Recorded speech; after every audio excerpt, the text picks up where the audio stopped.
Don't make a scene. It suits her better anyway, and it is his birthright as the firstborn son. That was the text glowing on my phone screen as I stood in the hallway of my Anchorage apartment, staring at my ransacked antique dresser.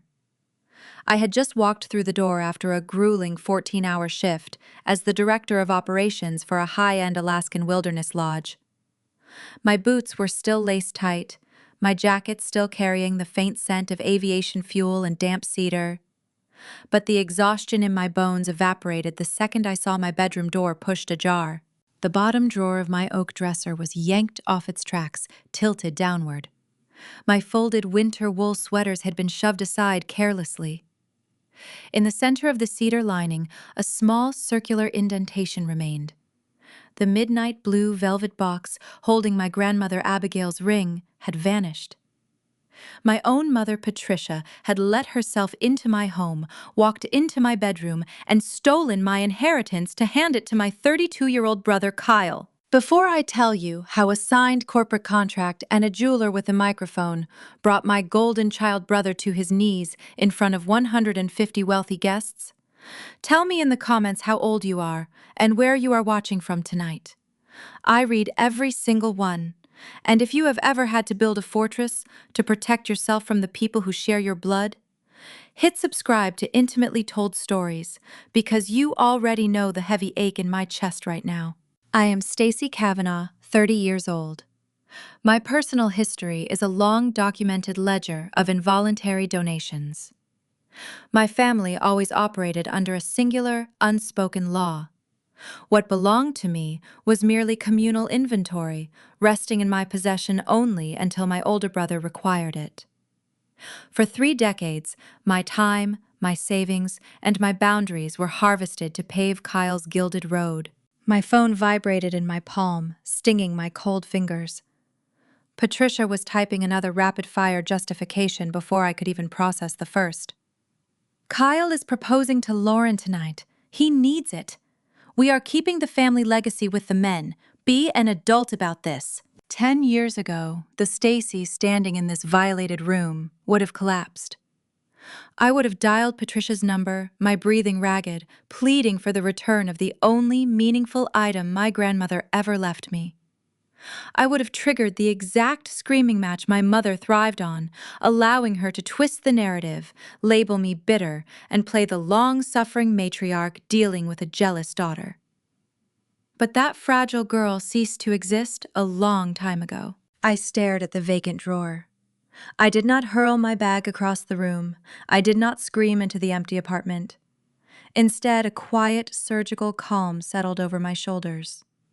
The sensation felt like watching the first hairline fracture form across a frozen lake, silent, inevitable, and impossible to halt once started. My mother craved a loud, messy fight. She needed my hysteria to validate her theft. I refused to hand her the script she so desperately wanted. I opened the text thread. I did not type a paragraph explaining my pain or threatening police involvement. I calculated the precise angle of the trap I was about to lay, keeping my thumb hovering over the digital keyboard. I typed a single word. Okay. I hit send. 3 nights later, the bitter chill of the Alaskan wind whipped off the Cook Inlet as I walked through the heavy mahogany doors of Anchorage's most expensive seafood restaurant. The host took my coat, and I navigated through the dimly lit dining room, the air thick with the scent of melted butter, roasted garlic, and searing cedar planks. I spotted them immediately. They had claimed a large circular booth positioned directly against the floor-to-ceiling windows, ensuring everyone in the establishment could witness their manufactured joy. Kyle sat at the head of the table. At 32, my brother had perfected the visual aesthetic of a wildly successful tourism entrepreneur. He wore a tailored charcoal suit that cost more than my first vehicle, his hair immaculately styled, a luxury watch peeking out from under his crisp white cuff. He was currently ordering a $400 bottle of imported Pinot Noir for the table, gesturing broadly to the waiter, with the confident flair of a man who owned the world. It was a brilliant performance. It was also a total fiction. As the director of operations for a legitimate wilderness lodge, I knew exactly what the local industry balance sheets looked like. Kyle's boutique charter business was hemorrhaging cash. He had leased 2 high-end coastal cruisers on terrible credit terms the previous spring, assuming his charm would attract elite corporate clients. The clients never materialized. The fuel costs were eating him alive. He was drowning in commercial debt, keeping the water out of his lungs by leaning on our parents, who in turn leaned on whatever they could extract from me. I slid into the curved leather booth, taking the seat directly across from him. I offered a tight, polite smile to the table. Sitting next to Kyle was Lauren, his newly minted fiancée. Lauren possessed the polished, hyper-curated look of a woman who treated social climbing as a competitive sport. She came from a wealthy Seattle family and expected the world to reflect her perceived status. The moment I sat down, she leaned forward, her eyes bright with a toxic, predatory excitement. She rested her left hand on the crisp white tablecloth directly under the warm glow of the pendant light hanging above us. The blue velvet box was no longer in my apartment. Its contents were currently wrapped around Lauren's ring finger. The stone caught the ambient light, throwing sharp, brilliant prisms across the table. It was undeniably stunning, a vintage round cut set in platinum surrounded by intricate filigree. My grandmother Abigail's ring, the ring I had dusted, protected, and cherished for 2 years. Lauren lifted her hand, rotating her wrist slowly so the stones sparkled directly in my line of sight. "It is just so heavy," Stacy Lauren sneered, her voice dripping with fake sympathy. She let out a breathy, practiced laugh. "I honestly do not know how I'm going to get any work done. I keep getting distracted by the sparkle. Kyle told me Grandma always wanted it to go to the true heir. He said she meant for it to stay with the head of the family. It is priceless, really. I am just so honored to wear it." I looked at the ring. Then I looked at Lauren's smug, expectant face. She knew exactly where it came from. Kyle had undoubtedly spun a heroic tale of claiming his birthright, painting me as a bitter gatekeeper who had been hoarding family treasure. She was poking the bear, waiting for me to bare my teeth so she could play the terrified victim. My mother, Patricia, leaned across the table, her wineglass in hand, beaming with a radiant, manufactured pride. "It is about tradition, Stacy." My mother preached, her volume intentionally raised, so the neighboring tables could hear her profound wisdom. "Family legacy must stay with the men. They are the ones who carry the name forward. Kyle is the firstborn son. He is building an empire. He needs a piece of history on his wife's hand to show his clients the strength of our roots. It simply suits Lauren better. You have your little job at the lodge. You do not attend the kind of galas where a piece like this belongs." The sheer audacity of the golden child claiming stolen goods as a divine right was suffocating. They had broken into my sanctuary, violated my privacy, and robbed me of a dying woman's gift. Now they were forcing me to sit through a multi-course dinner and applaud the theft. The old Stacy, the girl who craved their validation, would have shattered right there in the booth. She would have thrown her cloth napkin on the table, raised her voice, and demanded an explanation. She would have created the exact scene Patricia was waiting for. I reached for my water glass. I took a slow, deliberate sip. The ice clinked softly against the crystal. I set the glass down.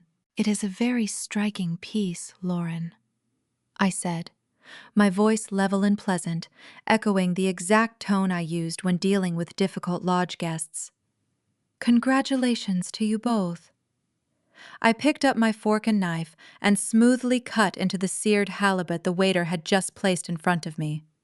I took a bite, chewed slowly, and dabbed the corners of my mouth with my napkin. I did not yell. I did not throw my drink. I ate my dinner in perfect, unbroken silence, offering nothing but a polite, empty smile whenever someone glanced my way. My silence dropped onto the table like a lead weight. Patricia frowned, her triumphant smile faltering. She took a sharp sip of her wine, clearly dissatisfied. She had loaded the gun, handed it to me, and I had simply placed it back on the table. She tried again, shifting the conversation to the extravagant wedding plans, detailing how Lauren's parents were inviting Seattle's elite, making sure to emphasize how expensive everything was going to be. I just nodded, swallowed my fish, and asked the waiter for a slice of lemon. But the person my silence affected most was Kyle. My brother knew me. He knew I was meticulous. He knew I guarded Abigail's memory fiercely. He had braced himself for a war. He had spent the last 3 days rehearsing his defensive arguments, ready to justify the theft with grand speeches about tradition and birthright. My refusal to engage left him swinging at empty air. As the dinner dragged on, Kyle's confident posture began to erode. He kept adjusting his expensive watch. He checked his phone repeatedly. Every few minutes his eyes would dart across the table, studying my face, searching for a micro-expression of anger, a clenched jaw, a narrowed eye.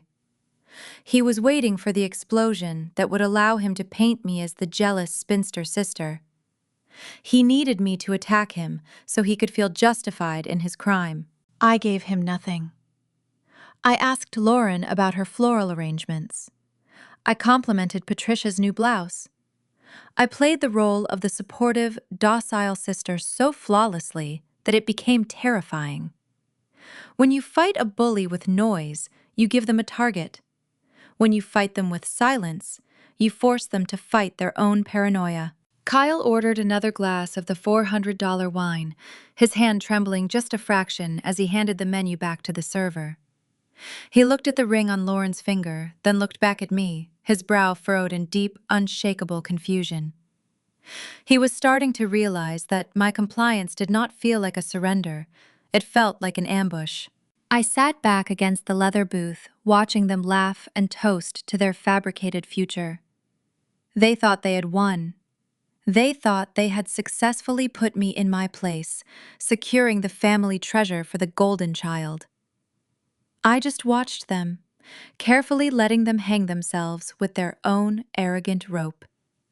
They had no idea that they were celebrating a victory over a piece of glass. Before I explain what happened when Lauren took her new trophy to the internet, and how a deep dive into our childhood ledger explains exactly why I kept my mouth shut, we need to talk about the concept of family loyalty. My parents spent 30 years withdrawing from my account to cover Kyle's debts. The ring was just the final transaction. But the moment Lauren posted that photo online, she triggered a chain of events that would eventually burn their entire social standing to the ground. The check was brought to the table. Kyle reached for it with a grand, sweeping gesture, flashing a corporate credit card that I knew for a fact was maxed out. I thanked him for the meal, stood up, and retrieved my coat from the host. I walked out into the freezing Alaskan night, the cold air filling my lungs with a sharp, exhilarating clarity. The game had officially begun, and I held the only winning hand.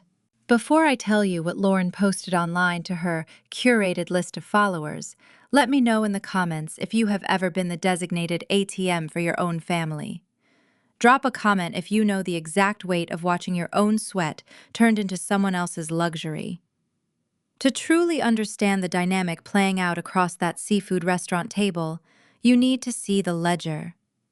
The Kavanaugh family ledger was an invisible document, but its margins were etched deeply into my bones. Let me take you back to a freezing January morning in Anchorage to show you how the accounting worked. I was 16 years old. The winter air was sharp enough to crack skin, and I was walking to high school in hand-me-down sneakers with worn soles that let the icy slush seep straight through to my socks. I spent every Saturday and Sunday working double shifts at a local diner, wiping down sticky vinyl booths and pouring black coffee for exhausted truckers. The air in that diner clung to my hair, a permanent scent of stale grease and roasted beans. I saved every crumpled dollar bill in a shoebox under my bed, working for 2 solid months, just to purchase a pair of waterproof, insulated winter boots. The exact afternoon I carried that hard-earned purchase home, my father Dennis pulled into our snowy driveway, hauling a flatbed trailer. Sitting on the metal grating was a pristine, custom-painted snowmobile. Kyle was 18 at the time. He was failing his senior year classes and had never held a job for more than 3 weeks, but he had expressed a fleeting interest in winter recreation. My boots cost $90 of my own tip money. His recreational machine cost $9,000 of my parents' credit.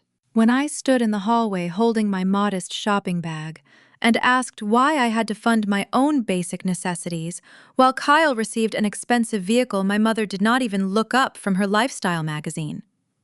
She flipped a glossy page and stated that Kyle needed an outlet for his boundless energy, and I was sensible enough to provide for myself. Sensible. That was the adjective they assigned me instead of valued. Fast forward 8 years.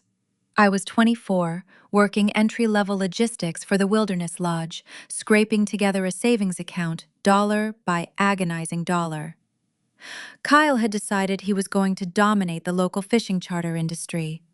He bought a vessel he could not afford, named it after himself, hired a crew he refused to manage, and ran the operation straight into a financial brick wall within 6 months. He damaged the hull by showing off for clients near a reef and failed to pay his vendor invoices. My father stood in my tiny, cramped apartment kitchen one evening, refusing to take off his coat. He did not ask for a favor. He delivered a mandate. Kyle was facing lawsuits from unpaid suppliers. The family reputation in the local tourism sector was at risk. Dennis looked at me with cold, expectant eyes and told me it was my duty to step up and protect our name. I walked into my local bank branch the next morning. I sat in a rigid chair and authorized a wire transfer that zeroed out 4 years of my savings. I bailed out my brother's failure. Kyle did not call to say thank you. He texted me a thumbs-up emoji and immediately booked a weekend trip to Seattle to decompress from his stressful ordeal. My compliance was never met with gratitude. It was simply expected, processed, and immediately forgotten. But there was one person in the Kavanagh bloodline who saw through the theatrical charade. Grandma Abigail. She was a woman carved from Alaskan granite. She survived the devastating earthquake of 1964, decades of brutal winters, and a husband who drank too much. Abigail survived by being sharp, observant, and deeply paranoid. She never trusted a single system, especially not her own children. She kept a backup supply of everything.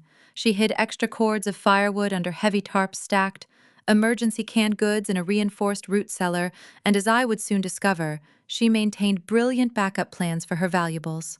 When I was 28, Abigail's heart finally began to fail.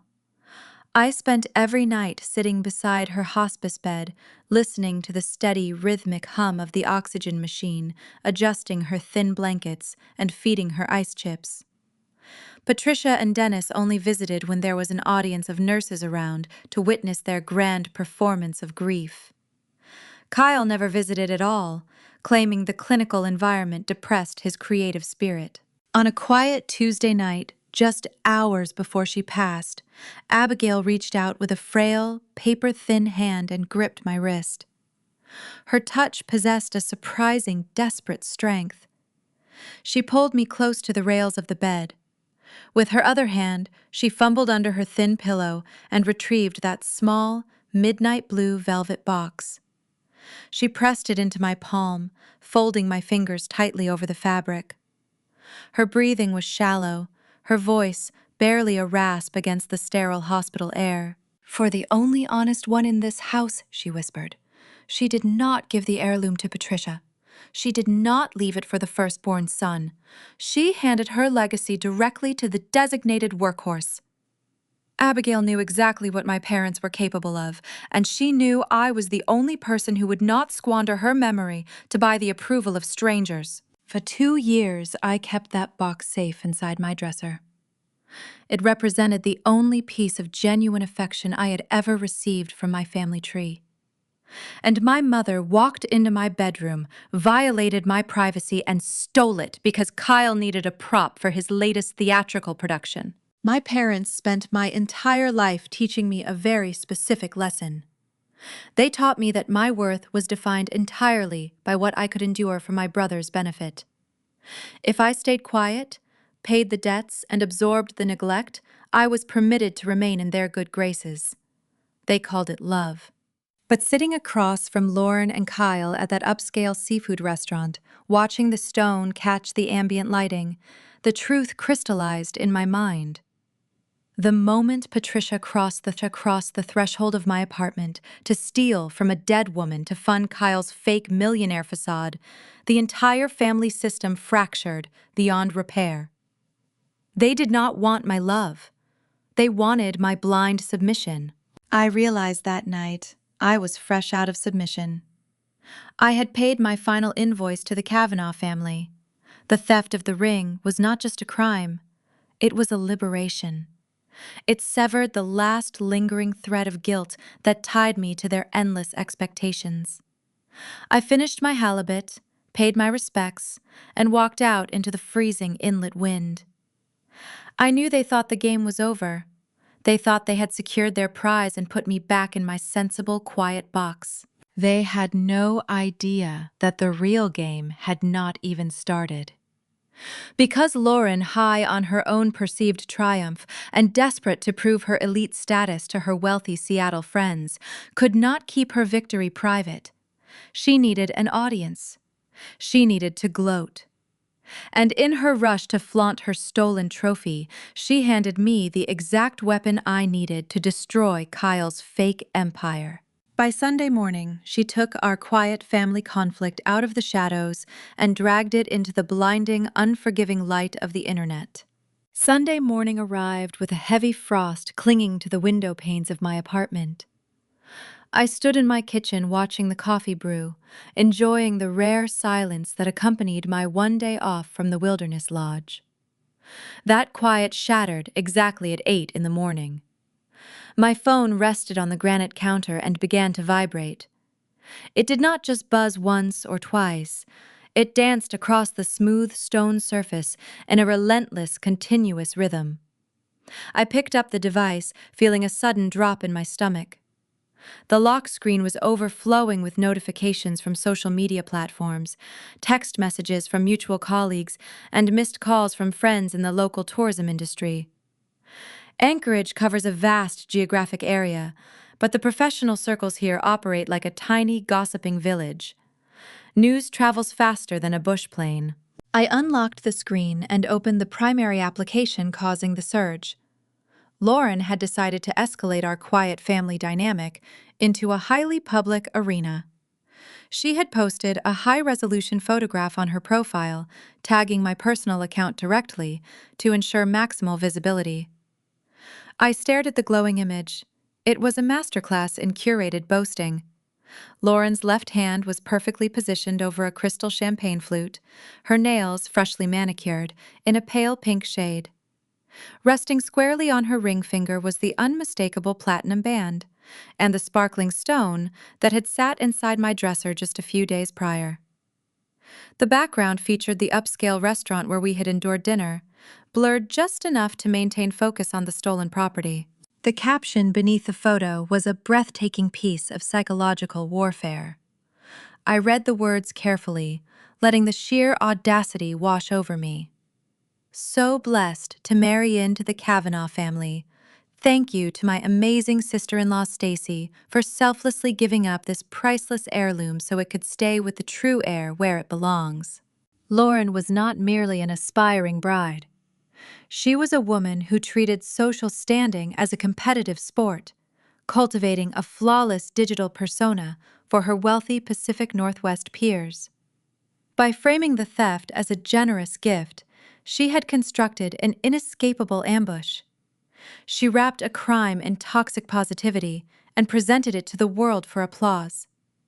The comments beneath the photo were already pouring in, filled with heart emojis and praises for my supposedly beautiful sacrifice. But my personal inbox told a different story. My colleagues knew me. They knew how fiercely I protected my grandmother's memory. A veteran glacier guide sent a message asking if I had lost my mind. A lodge manager texted to ask if I was coerced into handing it over. They recognized the glaring inconsistency between the independent woman they worked with and the submissive sister Lauren portrayed online. The confusion in their messages stung, but the strategic brilliance of Lauren's maneuver was undeniable. She had weaponized the public to back me into a corner. If I logged into that comment section and typed the truth, declaring that my mother had broken into my home and taken the item without permission, I would instantly become the villain. I would look like an unstable, bitter woman attempting to ruin a joyful engagement announcement.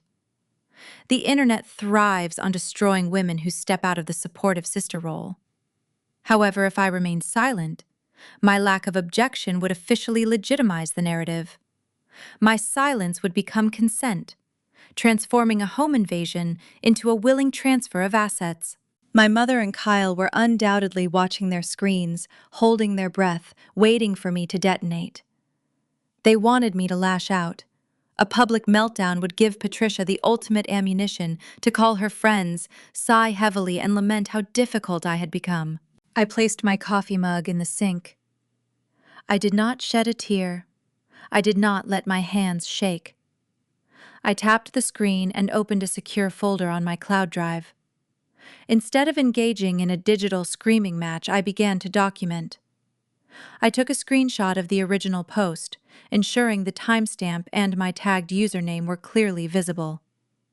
I scrolled through the comments, capturing every single instance where Lauren accepted praise for the heirloom. I archived her replies, where she detailed how Kyle had heroically presented it to her. I collected every piece of their fabricated story and locked it away in a sterile, encrypted digital vault. Documentation is the only viable defense against people who constantly rewrite history. Let them build their towering castle of lies on a public platform. The higher they built the facade, the further they would eventually fall when the foundation gave out. Public opinion is just noise, and noise fades when confronted with undeniable facts. I needed a professional. I needed the one person in this state who understood the true origin of that particular stone.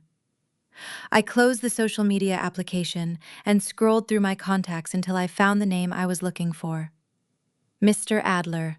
To understand why I dialed his number, you must understand who he is. Mr. Adler is an old-school artisan, a man who operates a secure, discreet jewelry boutique in the heart of downtown Anchorage. He does not advertise on billboards. He does not maintain a social media presence. He caters to a select clientele who value silence and exceptional craftsmanship. More importantly, he was my grandmother Abigail's most trusted confidant when it came to her tangible assets. He understood her deep-rooted paranoia because he helped her construct the safety nets she relied on. I pressed the call button and brought the receiver to my ear. The line rang twice before a calm, measured voice answered. I did not bother with pleasantries. I stated my name and informed him that my mother had removed the blue velvet box from my residence. I told him the item was currently sitting on the hand of my brother's future wife and that they were parading it around town as a genuine legacy piece. I expected him to express shock or offer condolences for the intrusion. He did neither. A low, knowing hum vibrated through the speaker. He asked if I could step away from the Wilderness Lodge and visit his secure office the following morning. His tone carried no alarm, only the steady assurance of a man who had been expecting this exact phone call for 2 years. He mentioned that Abigail had left specific instructions for this exact scenario, instructions that required my physical presence and a signature. I agreed to the appointment and ended the call. The cold Alaskan sunlight broke through the heavy clouds, casting long shadows across my living room floor. Lauren and Kyle were currently basking in the glow of hundreds of digital likes, convinced they had outsmarted me and secured their golden ticket. They believed they were wearing a fortune. They had no idea that they were simply wearing the bait. I grabbed my car keys and headed out the door, ready to uncover the secret Abigail had buried deep inside a steel vault. Downtown Anchorage on a Monday morning possesses a distinct, rugged energy. The sky hung low, a heavy sheet of slate gray threatening fresh snow. I navigated my truck through the slush-filled streets, the heater fighting a losing battle against the biting draft seeping through the floorboards. I parked 2 blocks away from the boutique, pulling my wool coat tight against the wind. The cold bit into my cheeks, but my mind remained entirely focused on the upcoming conversation. The entrance to Mr. Adler's establishment was intentionally discreet. There were no flashing neon signs or gaudy window displays to attract casual tourists. A simple brass plaque beside a thick, reinforced glass door announced the business. I grasped the heavy handle and stepped inside. The chaotic rumble of city traffic was instantly severed, replaced by a thick, insulated quiet. The air inside smelled of specialized polishing compounds, aged mahogany, and old money. Mr. Adler stood behind a glass display case, inspecting a pocket watch through a jeweler's loop. He was a meticulous man in his late 60s, dressed in a tailored vest and a crisp shirt. He measured his life in microscopic fractions of clarity and weight. Discretion was the currency he traded in, making him the most trusted confidant for Alaska's affluent families. He lowered his loop and offered a warm, familiar smile, gesturing toward his private office in the back. We sat in leather chairs across from a sprawling wooden desk. I did not waste time with pleasantries. I recounted the events of the weekend with clinical detachment. I detailed my mother's uninvited entry into my apartment, the missing blue velvet box, and the engagement dinner where Kyle paraded the stolen heirloom. I described Lauren's social media post, capturing the sheer entitlement radiating from her digital announcement. I expected the craftsman to display outrage. I expected him to offer profound sympathy for the invasion of my home. He did neither. A low, knowing hum vibrated in his throat. He steepled his fingers, his expression remaining perfectly tranquil. He stood up from his leather chair and walked to the back wall of his office. He pushed aside a framed landscape painting, revealing a secure steel wall safe. I listened to the rhythmic metallic clicking of the combination dial spinning left, then right. The heavy bolts retracted with a solid thud. He reached into the dark cavity and retrieved an item. He walked back to the desk and placed a small object on the polished wood between us. It was a pristine, midnight blue velvet box. It looked identical to the one Patricia had taken from my dresser drawer. My breath hitched in my throat. I looked at the box, then up at his calm, weathered face. "Your grandmother was a very sharp woman, Stacy," Mr. Adler said quietly, taking a seat. "She knew exactly what Patricia would do the moment she passed away." He reached forward and flipped the lid open. The overhead lighting caught the contents of the box, throwing blinding, brilliant prisms of light across the dim office walls. It was a flawless vintage round-cut stone, set in intricate platinum filigree. It was breathtaking. It was authentic. He explained the history with practiced patience. A decade ago, Abigail had walked into this very room. She understood her daughter's insatiable greed. She recognized the toxic, golden child dynamic that dictated every decision Patricia and Dennis made. Abigail knew that upon her death, her home would be picked clean by relatives seeking a payout for Kyle's various entrepreneurial failures. She refused to let her legacy become another casualty of my brother's incompetence. So, Abigail commissioned a decoy. She paid Mr. Adler $200 to source a high-quality cubic zirconia and set it in a cheap alloy band, polished to mimic the appearance of aged platinum. She placed that worthless replica in a velvet box and hid it in her home, knowing Patricia would eventually hunt for it. When Abigail gave me the box on her deathbed, she was not giving me the genuine diamond. She was giving me the bait. She trusted me to figure out the puzzle when the time was right. The realization washed over me like a wave of pure, concentrated adrenaline. The ring my mother had stolen, the ring currently sitting on Lauren's left hand, the ring they were leveraging to prove their elite status to the Seattle upper class, was a $200 piece of costume jewelry. The metaphor was almost too perfect to articulate. The fake ring represented Kyle's entire existence. It was flashy, obnoxiously large, and designed to impress gullible onlookers, but under the scrutiny of a professional lens, it held zero actual value.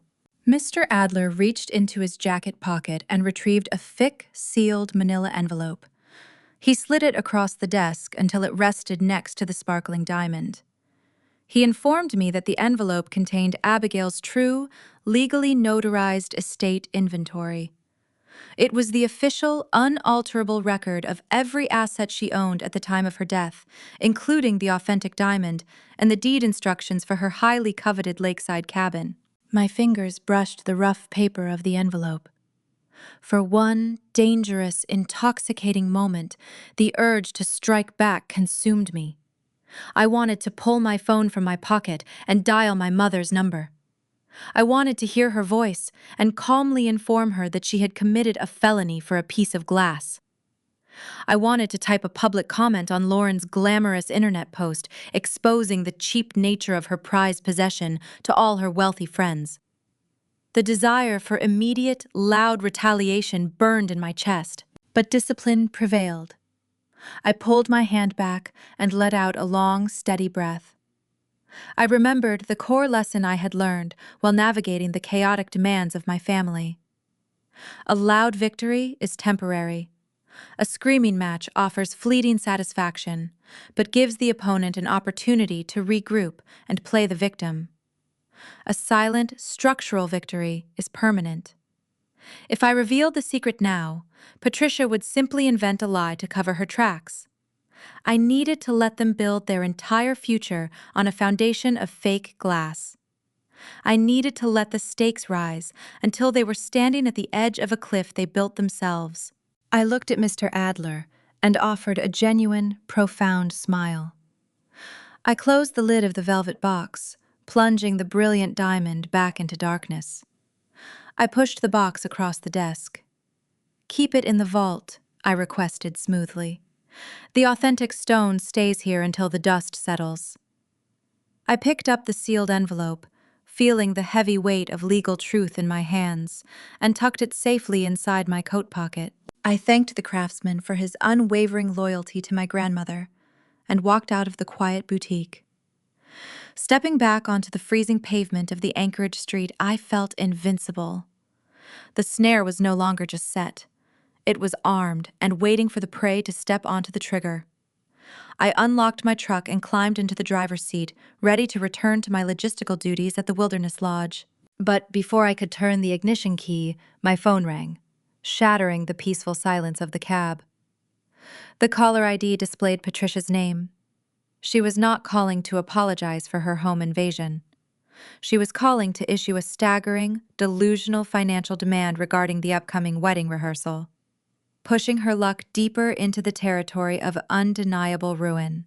2 weeks after my meeting at the jewelry boutique, the crisp Alaskan autumn had begun to surrender to the bitter frost of early winter. I was sitting at my desk reviewing float-plane fuel manifests when my phone illuminated with a text message. Patricia did not bother with a greeting. She simply transmitted an address for a local cafe near the harbor and instructed me to meet her there at noon. I arrived 10 minutes early, claiming a small table near the back of the establishment. The air smelled strongly of roasted espresso beans and damp wool. Through the frosted window, I watched my mother pull into the parking lot. She drove a pristine European SUV that she leased to maintain the illusion of high societal status. She stepped out, adjusting the collar of a beige cashmere coat, her posture rigid with an artificial sense of importance. Patricia walked into the cafe, scanning the room until her eyes locked onto me. She did not offer a hug or a warm smile. She slid into the wooden chair opposite mine, placing her designer handbag on the table like a shield. She looked at my practical fleece sweater and functional work boots with a fleeting, familiar expression of disdain. To her, my career as the director of operations for an elite wilderness lodge was merely a blue-collar hobby, a profound disappointment compared to Kyle's glamorous, albeit failing, entrepreneurial ventures. Without asking about my day or my well-being, Patricia reached into her bag and retrieved a folded stack of printed paper. She pushed the documents across the wooden surface toward me.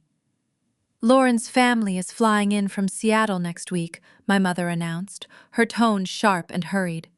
"They are accustomed to a very specific tier of luxury. We cannot host the rehearsal dinner at some mediocre downtown restaurant.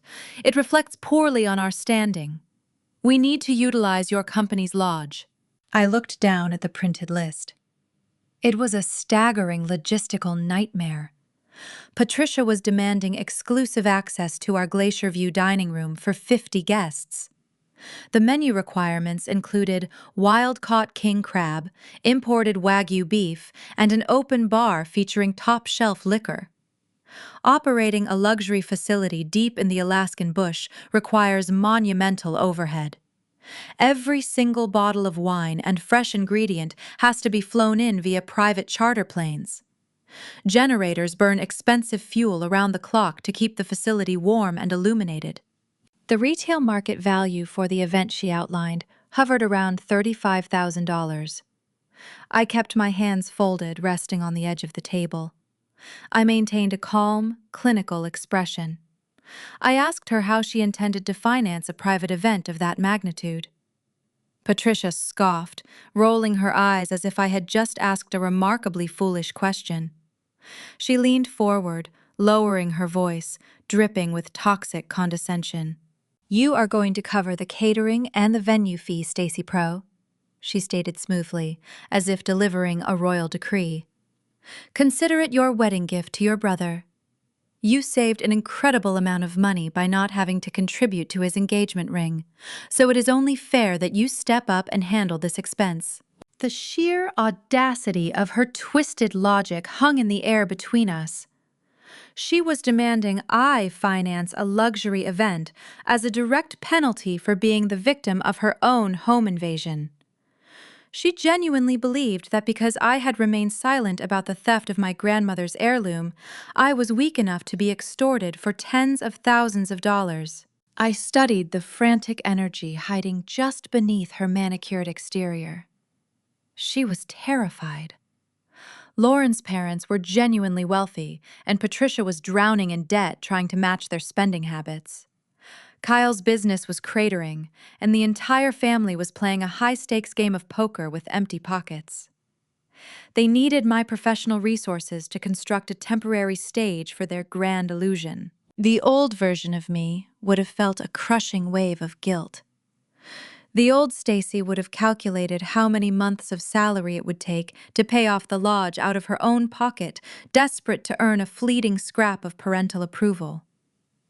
The current Stacy simply saw a spectacular opportunity. "Of course, Mom," I replied, my voice steady, utilizing the exact professional corporate tone I reserved for negotiating with difficult vendors. "I can secure the Glacier View room and arrange the menu you requested." Patricia let out a long, theatrical sigh of relief. Her shoulders dropped and a smug, victorious smile spread across her face. She reached for her coffee cup, clearly satisfied that she had successfully bullied her pack mule back into submission. However, I continued reaching down into my leatherwork tote. Our corporate office requires strict documentation for private closures. "I just need you to sign this standard liability and incidentals waiver. It is standard company policy for all high-capacity events." I retrieved a sleek aluminum clipboard and slid it across the table. Secured beneath the metal clip was a dense 3-page contract, printed in crisp black ink. Patricia frowned, waving her hand dismissively at the document. "Stacy, you are always so obsessed with your little clipboards and forms. We are family. I am not a corporate client." The board of directors does not differentiate between family and clients when it comes to liability, I explained patiently, offering a polite, unwavering gaze. If a guest breaks a fixture or someone requires an emergency medical evacuation from the wilderness, the company needs a primary signatory on file. It is just a formality to secure the reservation in the system. My mother let out an exaggerated groan, clearly annoyed by my insistence on professional boundaries. She pulled a gold-plated pen from her handbag. She did not flip to the second page. She did not read the dense paragraphs detailing the financial mechanics of the agreement. She viewed my paperwork as a trivial annoyance, a petty bureaucratic hurdle engineered by a daughter trying to feel important. She blindly signed her signature on the bottom line with a rapid, sweeping flourish. She was entirely unaware of the legal trap she had just willingly stepped into. The document was not a simple injury waiver. It was a master folio corporate guarantee. By signing that specific form, Patricia legally authorized my company's accounting department to execute a final, non-refundable charge to her primary credit card for all services rendered at the full retail market rate. The contract explicitly waived any right to dispute the charges post-event. I reached across the table and pulled the clipboard back, sliding it safely into my tote bag. The metal latch clicked shut, echoing like a prison door locking into place. I now held the legal authority to bankrupt my mother the morning after the wedding. Patricia stood up, adjusting her cashmere coat, already shifting her focus to her next superficial crisis. She reminded me to ensure the floral arrangements featured imported white orchids and told me she would see me at the lodge. She walked out of the cafe without saying goodbye, radiating the unearned confidence of a woman who believed she had just scored a $35,000 free ride. I remained at the table for a few moments, savoring the bitter taste of my black coffee. The pressure cooker was humming perfectly. I had secured the venue, guaranteed the audience, and armed the financial detonator. I carried my tote bag out to the parking lot and climbed into the driver's seat of my truck. The heater roared to life, fighting the chill of the Alaskan afternoon. I reached into the deep pocket of my wool coat, my fingers brushing against the thick, sealed manila envelope Mr. Adler had given me 2 weeks prior. The true, legally notarized estate inventory belonging to my grandmother Abigail. My mother had just demonstrated her willingness to sign fraudulent financial obligations to maintain her social standing. If she was bold enough to steal jewelry from my bedroom and extort my career for a rehearsal dinner, there was no limit to the deceptions she might have orchestrated when Abigail passed away. I put the truck into gear and pulled out of the cafe parking lot. I was not heading back to the Wilderness Lodge just yet. The signed contract in my tote bag was a beautiful weapon, but I needed to understand the full scope of my parents' criminal behavior. I navigated my vehicle toward the downtown district, aiming directly for the county courthouse. It was time to pull the public probate records and see exactly how many laws Patricia and Dennis had broken to keep the golden child afloat. The drive from the Harbor Cafe to the downtown Anchorage courthouse provided a necessary quiet interval. My truck tires crunched over the packed snow, the rhythmic sound grounding my racing thoughts. The heater blasted warm air against my chilled hands, but the true heat originated from the heavy manila envelope tucked inside my coat pocket. I had just watched my mother willingly sign a catastrophic financial guarantee, driven entirely by her obsession with social posturing. If Patricia was bold enough to steal jewelry from my bedroom and extort my professional career to fund a rehearsal dinner, I needed to uncover the structural depths of her deceit. I parked near the municipal building, stepping out into the biting wind. The courthouse loomed ahead, a stark structure of concrete and glass, designed to impose order on a chaotic world. I walked through the heavy revolving doors, passed through the security checkpoint, and navigated the echoing hallways toward the county clerk's office. The air inside smelled of stale floor wax, old paper, and the sterile hum of fluorescent lighting. I approached the front counter. Behind a pane of thick protective glass sat an older clerk with tired eyes and a meticulously organized desk. I requested the public probate records for the estate of Abigail Kavanaugh. The clerk typed the name into her terminal, the clacking of the keyboard sounding like a ticking metronome. She stood up, walked back to a sprawling wall of filing cabinets, and returned a few minutes later holding a slim beige folder. She slid it through the gap under the glass. I carried the folder to a small wooden viewing table in the corner of the room. Taking a slow, steady breath, I opened the cover. The first document was a sworn affidavit signed and dated by my mother, acting as the primary executor of the estate. I read the crisp black text, feeling the temperature in my veins drop to a glacial chill. Patricia had submitted a comprehensive inventory, claiming my grandmother died with 0 high-value assets. The document explicitly stated there were no significant cash reserves, no heirlooms, and certainly no multi-million-dollar vintage diamonds. Furthermore, the paperwork detailed the transfer of Abigail's coveted lakeside cabin. The property sat on prime waterfront real estate, surrounded by ancient pines, highly sought after by luxury developers. According to the file my mother submitted, Abigail had requested the deed be transferred entirely to my father, Dennis. I stared at my father's signature on the acceptance forms. The ink strokes were confident, bold, and entirely fraudulent. A sharp memory surfaced, pulling me back to my childhood kitchen. I was 19 years old, standing on the linoleum floor crying in frustration because Kyle had taken my car without asking and backed it into a snowbank, shattering the taillight and denting the bumper. When I told my parents I needed to file a police report for the insurance claim, Dennis had slammed his coffee mug onto the counter. He towered over me, his face flushed with indignation. "Family business stays in the family, Stacy," he had lectured sternly, his booming voice echoing off the tile walls. "We protect our own.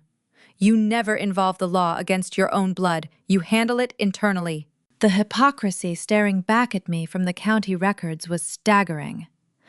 My parents had spent their entire lives indoctrinating me with the belief that legal intervention was the ultimate betrayal.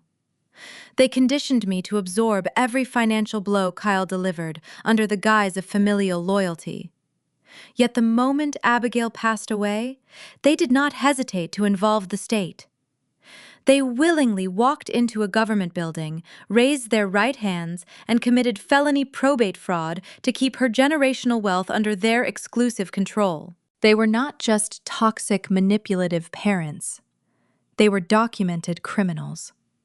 They had deliberately hidden the true estate inventory to ensure Kyle would eventually inherit the cabin, likely intending for him to sell the prime real estate to bail out his failing charter boat business.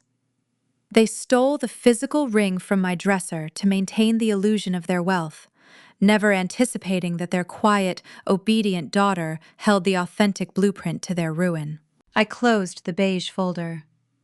I walked back to the counter and handed the public file back to the clerk.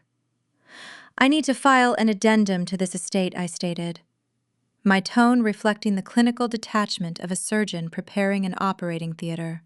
I reached into my coat pocket and retrieved the sealed manila envelope Mr. Adler had provided. I broke the seal and extracted the thick stack of papers inside. It was Abigail's authentic, notarized estate inventory. The document featured an official watermark, the signature of a licensed attorney, and the raised seal of a registered notary public. The true inventory painted a drastically different picture. It explicitly cataloged the vintage platinum diamond ring, naming me as the sole legal beneficiary. Moreover, it contained a highly specific, irrevocable trust directive regarding the lakeside cabin. Abigail had mandated that the property be held in a protective trust, inaccessible to Dennis or Patricia, intended solely to fund educational and conservation efforts in the Alaskan Territory. I slid the authentic documents through the gap in the glass. The clerk picked up the pages. I watched her experienced eyes scan the notarized seals and the detailed asset list. A subtle shift occurred in her posture. She looked at the fraudulent public file resting on her desk, then looked back at the irrefutable proof in her hands. She cleared her throat, recognizing the severe legal implications unfolding before her. "I would like to file a formal caveat on the Kavanaugh estate," I instructed smoothly. Filing a legal caveat is the administrative equivalent of deploying a spike strip on a highway. It places a hard, unyielding lock on the property deed. It alerts the court system that the probate process is contested due to fraudulent representation. By establishing this flag, I effectively froze the cabin. Dennis could not sell it. He could not leverage it for a second mortgage to rescue Kyle's bankrupt business. If they attempted to approach a bank using the property as collateral, the financial institution would immediately see the federal fraud alert attached to the title. The clerk nodded slowly, understanding the gravity of the request. She stamped the authentic inventory with the current date and time, entering the caveat into the digital municipal system. The heavy thud of the ink stamp hitting the paper sounded like a gavel delivering a final verdict. "It is officially filed, Ms. Kavanaugh," the clerk confirmed, handing me a certified receipt. "The deed is locked. The estate is flagged for judicial review." I thanked her, folded the receipt carefully, and tucked it into my pocket. I turned away from the counter and walked back out into the echoing hallway of the courthouse. I pushed through the heavy revolving doors, stepping back into the freezing Anchorage wind. The icy air felt incredibly invigorating. The snare was no longer just a concept. It was a tangible, legally binding reality. My parents were currently skipping through a devastating legal minefield, completely unaware that I held the detonator. They were busy planning a lavish rehearsal dinner on my corporate dime, celebrating an engagement built on stolen glass and forged signatures. They believed they were untouchable architects of their own destiny, but a trap of this magnitude requires the prey to take the final step themselves. I had secured the paperwork, protected my assets, and built the foundation for their downfall. Now I simply had to wait for their vanity to force a fatal error. Lauren was walking around the city flaunting a cubic zirconia replica. She was a woman who demanded perfection, obsessed with her curated image. It was only a matter of time before she noticed the slight imperfection in the fit. A ring designed to fit my hand would invariably slip or pinch on hers. Her relentless need to showcase the jewelry would inevitably drive her to seek an adjustment. She was going to walk into a showroom expecting royal treatment, entirely blind to the fact that her prized possession was a ticking time bomb. The collision course was locked in, and the first shockwave was mere days away. Exactly 72 hours before the ceremony was scheduled to begin, the first shockwave hit. I was sitting inside the glass-walled operations center of the Wilderness Lodge. Spread across my broad oak desk were detailed manifest logs, weather satellite projections mapping a high-pressure system over the Chugach Mountains, and a half-empty mug of dark roast coffee. The radio receiver hummed with static as our bush pilots relayed their coordinates, a comforting rhythm of professional competence. Outside my window, the pristine Alaskan wilderness stretched toward the horizon, unbothered by the petty dramas of human vanity. My desk phone remained silent, but my personal cell phone began to vibrate against a stack of catering invoices. The screen illuminated, flashing my mother's name. I leaned back in my ergonomic leather chair, feeling the cool material yield to my shoulders. I took a slow sip of my coffee, savoring the bitter, roasted flavor upon my tongue. I let the phone ring 3 times, establishing the pace of the impending conversation on my own terms. When I finally pressed the green accept icon and lifted the device to my ear, I did not even have the opportunity to offer a greeting. "What did you do?" Patricia shrieked the words with such intense, ragged volume that the audio speaker cracked. Her voice was not merely angry. It carried the high, thin frequency of a cornered animal. I held the phone an inch away from my cheek, listening to her draw rapid, shallow breaths. "Lauren went downtown this morning." My mother continued her words, stumbling over one another in a frantic rush. She took the ring to Mr. Adler to get the band size down. She wanted it to fit perfectly for the rehearsal dinner photographs. Stacy. He humiliated her. He humiliated all of us in front of half the city. A profound, quiet satisfaction bloomed inside my chest. Mr. Adler had executed his role with flawless precision. He was an artisan who despised fraudulent behavior, and he held a deep, abiding loyalty to my late grandmother. I did not need to be standing inside his elegant boutique to know exactly how the scene had unfolded. The master jeweler had painted the picture for me when we designed the snare. I could envision Lauren marching through those reinforced glass doors, wrapped in designer winter wear, carrying the undeniable scent of unearned entitlement. She would have bypassed the quiet, respectful patrons browsing the display cases, demanding immediate attention from the proprietor himself.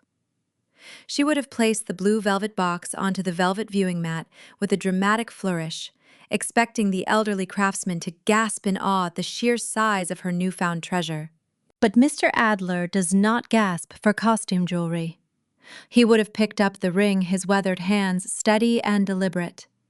He would have secured his jeweler loop over his right eye, angling the stone beneath the harsh, unforgiving glare of his specialized halogen inspection lamp. The silence in the boutique would have stretched thick and suffocating as Lauren waited for his breathless praise. Instead, he would have lowered the tool, looked her directly in the eye, and delivered the truth with devastating clarity. "I cannot resize this piece, Mr. Adler," would have projected, ensuring his rich baritone voice carried effortlessly across the hushed showroom. Lauren would have scoffed perhaps, crossing her arms, assuming the craftsman lacked the skill to handle such an important family artifact. But then the hammer would have fallen. "This is a cubic zirconia replica set in a cheap alloy base," he would have stated loud enough for every affluent customer in the establishment to hear clearly. "The authentic diamond is legally registered in my vault to Stacy Kavanaugh. I highly suggest you return to your fiancé and ask him why he presented you with costume jewelry." The color would have drained entirely from Lauren's face. The wealthy patronswomen she desperately hoped to impress at upcoming social galas would have turned their heads, their eyes wide with quiet scandal. The illusion of her priceless Kavanaugh heritage, the very foundation of her relentless social media bragging over the past 2 weeks, was reduced to ash in a matter of seconds. The heat of profound embarrassment would have crawled up her neck as she snatched the worthless glass from the counter, fleeing the boutique in a blind, breathless panic. "Are you listening to me?" Patricia demanded through the phone, pulling my attention back to the operations center. "Lauren is locked in the guest bathroom, crying her eyes out. Her father is threatening to cancel the caterers. He thinks Kyle is a fraud. You called that jeweler and you poisoned him against your own brother." I turned my gaze toward the window, watching a bald eagle circle the tree line. My pulse remained slow, steady, and purposeful. "It is a family heirloom, Mom," I replied, pitching my tone into a cold, clinical register. "I am just making sure it stays safe on paper. You and Dad always taught me to protect our assets. I updated the insurance policy and registered the genuine article under my name for security purposes. I simply instructed Mr. Adler to place a legal hold on the piece. You wouldn't want Kyle to lose his birthright, would you?" I fed her own toxic logic directly back to her, watching her choke on the words. A heavy, suffocating silence settled over the phone line. I could hear the faint sound of my mother hyperventilating. The gears in her mind were grinding, trying to find an escape route, trying to find a way to shift the blame onto my shoulders. But she was trapped in a cage of her own design. If Patricia admitted that the ring Lauren carried into the shop was the one she took from my dresser, she would be confessing to a crime. She could not threaten to call the police on me for withholding the authentic diamond, because doing so would require her to explain why she had broken into my Anchorage apartment to steal what she thought was the real one. She was legally and socially paralyzed. She had orchestrated a theft to fund a glamorous lie, and now she was forced to swallow the consequences. "Fix this," Patricia whispered, her voice trembling, stripped of its usual commanding authority. "You fix this right now, Stacy. You call that man, and you tell him he made a mistake." I tapped my pen against a stack of logistical spreadsheets. "I cannot alter the chemical composition of cubic zirconia, Mom. It is just glass. Perhaps Kyle should have verified his inventory before he proposed." The line went dead. She had hung up, unable to endure another second of the unvarnished truth. I placed the phone face down on the oak desk.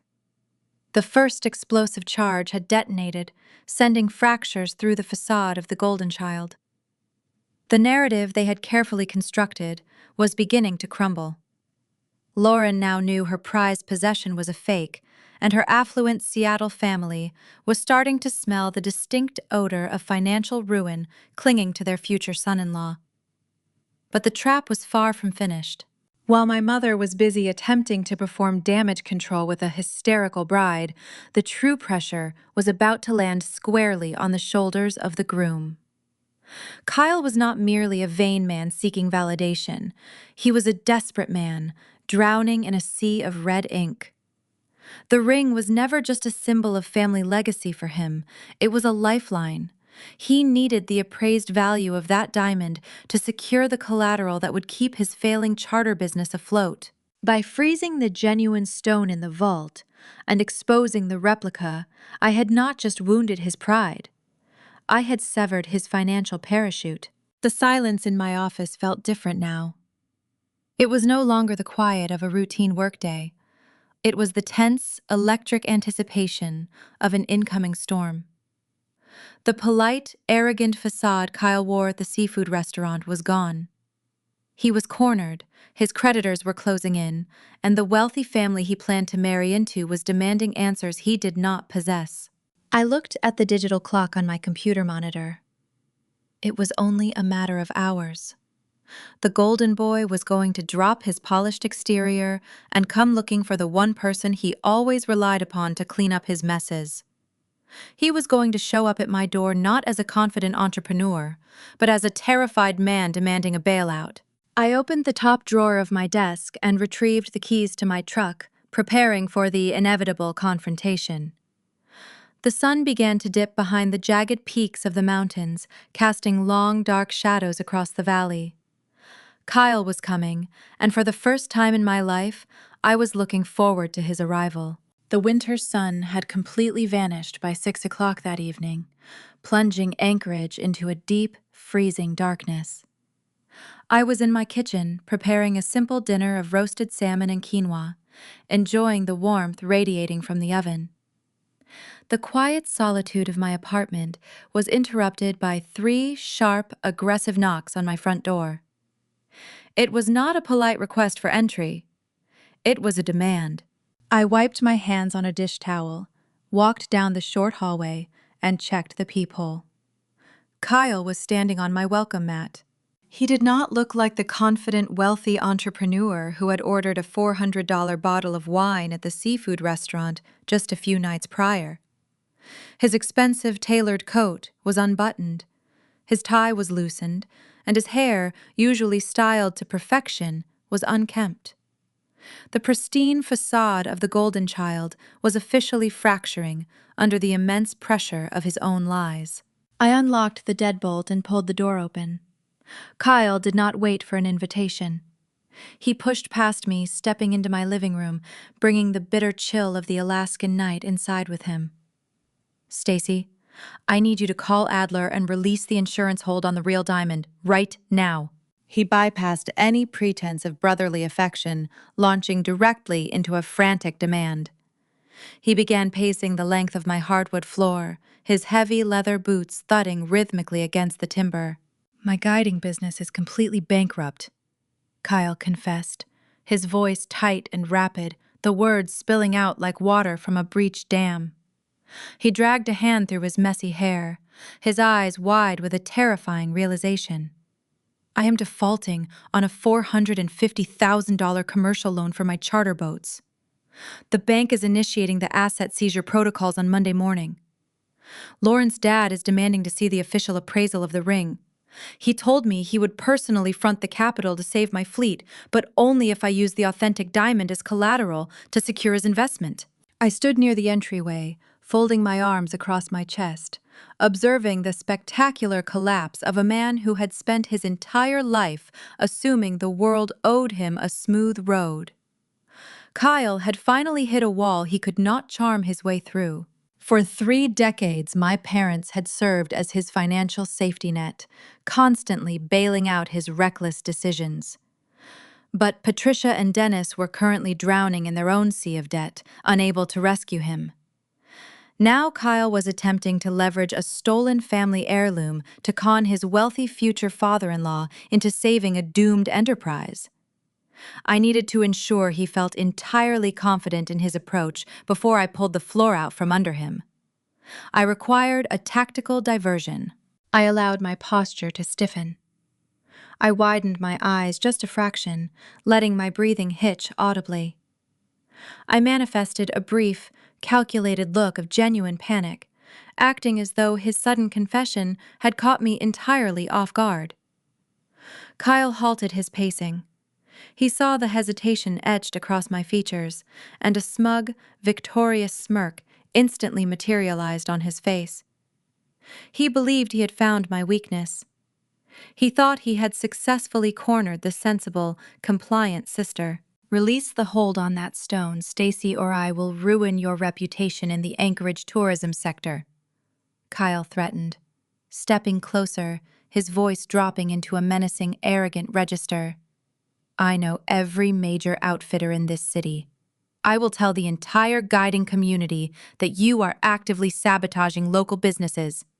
I will make sure the board of directors at your precious Wilderness Lodge hears that their director of operations is a petty, vindictive woman who tries to destroy her own blood." The threat of professional blackmail was a severe escalation. Years ago, that specific maneuver would have paralyzed me. I would have felt the crushing weight of panic, terrified that he could actually dismantle the career I had painstakingly built with my own hands. I would have folded, desperate to preserve my hard-earned stability. Today, standing in the warmth of my own home, his aggressive posturing simply evoked a profound sense of amusement. I looked at my brother, taking in his desperate, threatening stance. The red herring had worked flawlessly. He had fully committed to the extortion, laying all his toxic cards on the table, proving beyond a shadow of a doubt that he possessed zero remorse for the theft. I dropped the terrified act instantly. The manufactured panic drained from my face, replaced by a cold, impenetrable calm. I let my arms fall loosely to my sides, my posture relaxing into a state of absolute, unbothered control. "I cannot release an insurance hold on an asset I do not physically possess, Kyle," I stated calmly, my voice reflecting the detached precision of a surgeon delivering an inevitable prognosis. The smug smirk vanished from Kyle's face, replaced by profound confusion. "What are you talking about? You just told Mom you registered it under your name for security purposes." "I did register the authentic diamond," I confirmed smoothly, taking a slow step toward him. "But I do not hold the physical item, nor do I control the access protocols." Grandma Abigail was a very smart woman. She knew exactly how desperate you would eventually become. The real stone is locked inside a high-security vault at Mr. Adler's boutique, bound by a strict, irrevocable legal directive. I tilted my head, offering a polite, razor-sharp smile. "The jeweler is legally forbidden from releasing the diamond to anyone, including myself, until the official probate process for the Kavanaugh estate is completely resolved and certified by the county court." Kyle stumbled backward, the color rapidly draining from his cheeks. His mind raced, struggling to process the monumental legal barrier I had just revealed. He understood the implications immediately. The probate process for our grandmother's estate was currently frozen by the caveat I had filed. The court proceedings could easily drag on for months, effectively locking the multi-million-dollar asset far beyond his reach. "You are going to have to figure out your own finances," I concluded, my tone entirely devoid of sympathy. I walked past him, grabbed the handle of my front door, and pulled it wide open, welcoming the freezing night air back into the apartment. Kyle stood motionless in the center of my living room, staring at me with a look of absolute, unadulterated terror. He realized in that exact moment that the designated ATM was permanently closed. The safety net had vanished. He was 32 years old, facing a $500,000 commercial bankruptcy, and he had to walk back to his affluent fiancée and explain why he could not produce the appraisal. He did not argue. He did not issue another threat. He walked slowly out of my apartment, his shoulders slumped in total defeat. A broken man, heading straight toward an inevitable collision. I closed the door, engaged the deadbolt, and returned to my kitchen. The salmon was perfectly roasted. The third explosive charge had detonated right on schedule, and the blast radius was expanding rapidly. The golden child was cornered, leaving him with only one desperate, horrifying option. He had to proceed with the extravagant wedding ceremony, hoping he could officially marry into Lauren's immense family wealth before her father discovered the devastating truth about his shattered charter business. The stage was perfectly set for the grand finale. The players were locked into their roles, marching blindly toward the edge of a magnificent cliff. All I had to do was show up to the Wilderness Lodge, manage the logistical operations, and secure a front-row seat for the spectacular collapse. The deep, guttural roar of twin-engine float planes echoed off the jagged glacier walls, signaling the arrival of wedding week. For 3 days, the pristine Alaskan wilderness surrounding my company's remote luxury lodge was transformed into a bustling hub for the Seattle elite. 150 affluent guests stepped onto our floating timber docks, hauling designer luggage that had no business being anywhere near a spruce forest. They emerged from the aircraft, wrapped in expensive cashmere and tailored coats, blinking against the harsh, brilliant glare of the alpine sun, reflecting off the ice fields. I stood at the end of the pier, holding a digital tablet, managing the chaotic logistics of their arrival, with practiced precision. My uniform consisted of a functional fleece jacket, rugged hiking boots, and a two-way radio clipped to my collar. I was the director of operations, the invisible engine keeping this sprawling facility running. But to my family, I was merely the unpaid hired help. Patricia had explicitly excluded me from the bridal party. While Lauren and her 7 bridesmaids lounged upstairs in the premium bridal suite, wearing matching silk robes and sipping sparkling wine, I was outside coordinating luggage transfers and directing the catering staff. My mother did not want me standing at the altar. She wanted me working in the shadows, utilizing my professional expertise to construct a flawless stage for Kyle's grand illusion. The division of labor suited me perfectly. Working behind the scenes allowed me to maintain total oversight of the operation, silently tracking every single transaction. The culture clash between the rugged environment and the delicate sensibilities of the wealthy attendees provided endless entertainment. Lauren's family expected urban 5-star hotel service in a location accessible only by air. Her parents, a pair of affluent corporate executives, accustomed to having their every whim catered to instantly, treated me like a personal servant. During the welcome reception in the grand timber dining hall, Lauren's father stood near the roaring stone fireplace. He did not bother learning my name or acknowledging my position within the company. When his glass of imported scotch ran low, he simply raised his hand and snapped his fingers in my direction, gesturing toward his empty drink. I did not scowl.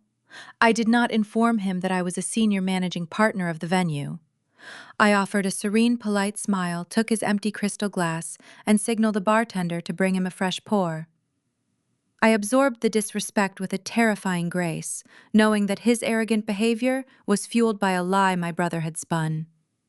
The Seattle patriarch believed he was marrying his daughter into an Alaskan tourism dynasty. He thought Kyle was a highly successful entrepreneur. He was entirely blind to the fact that his future son-in-law was currently defaulting on $500,000 of commercial debt. The dramatic irony hovering over the lodge was thick enough to cut with a hunting knife. That irony reached its peak during the evening gatherings. After the guided glacier tours and the gourmet salmon dinners concluded, the guests would congregate in the main lounge. Lauren held court on the plush leather sofas, positioned perfectly under the warm glow of the antler chandeliers. She spent hours flashing her left hand, allowing the brilliant fire of the stone to capture the attention of her wealthy relatives. Aunt and uncles, cousins, and business associates would crowd around her, their voices hushed in reverence as they admired the heirloom. They marveled at the intricate platinum filigree and the flawless clarity of the vintage cut. Lauren bragged incessantly, recounting the fabricated story of how the Kavanaugh matriarch had reserved this priceless treasure specifically for the firstborn heir. I stood near the registration desk, updating shift schedules on my tablet, watching 150 high society individuals offer their breathless admiration to a $200 piece of cubic zirconia. It was a spectacular social experiment. Their perception of value was dictated entirely by vanity and suggestion. They were praising a cheap decoy, crafted from glass and alloy, convinced they were in the presence of generational wealth. While Lauren basked in the unearned glory, Kyle paced the perimeter of the room. The golden boy was sweating. The polished, arrogant demeanor he had worn at the seafood restaurant was fracturing under the immense weight of his impending financial doom. Monday morning was rapidly approaching. When the banks opened, the asset seizure protocols would initiate, and his charter boats would be repossessed. He needed to secure the marriage certificate before his new father-in-law discovered the truth. Every time Kyle looked at me, I offered him a blank, unreadable stare. He knew I held the authentic diamond in a secure vault. He knew I had frozen the probate records. He was trapped in a luxury prison of his own making, surrounded by affluent judges who would soon realize he was a destitute fraud. Patricia, oblivious to her son's silent terror, spent the entire week treating my corporate venue like her personal playground. She fluttered through the hallways, issuing rapid-fire demands to elevate the aesthetics of the celebration. She treated the signed liability contract as a blank check, convinced I would absorb the operational costs to protect the family name. On Thursday afternoon, she intercepted me in the main kitchen hallway. She looked frantic, her face flushed with artificial urgency. "Stacy, the floral arrangements in the reception hall look far too rustic," my mother instructed, waving her hands dismissively at the carefully curated local wildflowers our team had sourced. "Lauren's mother is complaining. I need you to fly in 3 dozen imported white orchids by tomorrow morning. And the house wines simply will not do for the final toasts.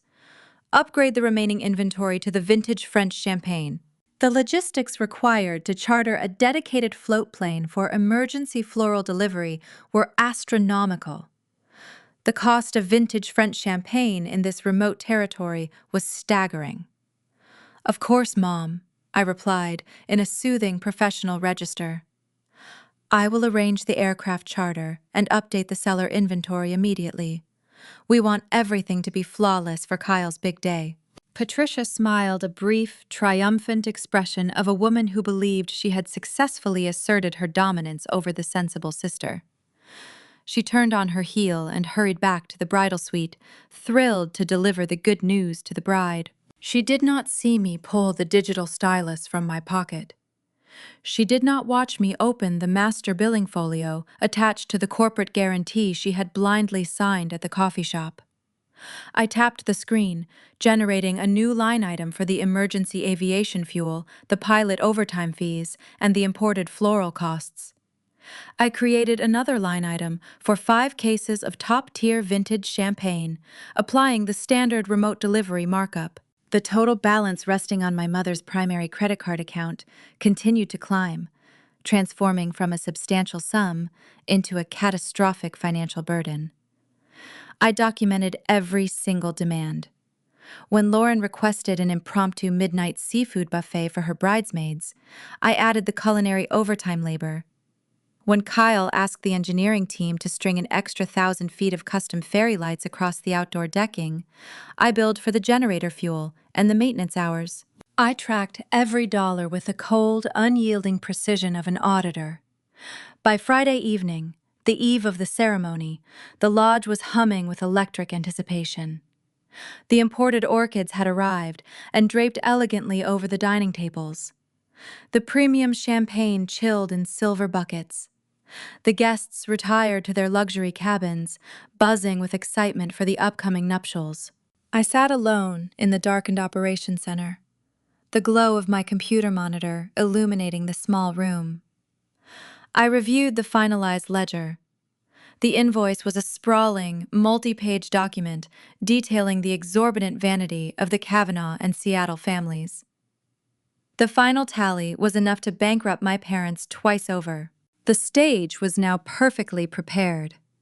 The lavish props were in place, the actors had rehearsed their fabricated lines, and the audience was seated eager to witness a romantic triumph. They were anticipating a beautiful union between two prosperous dynasties. I locked my computer screen and walked out onto the wooden decking of the lodge. The freezing night air brushed against my face. The stars burned brightly above the towering peaks of the glaciers.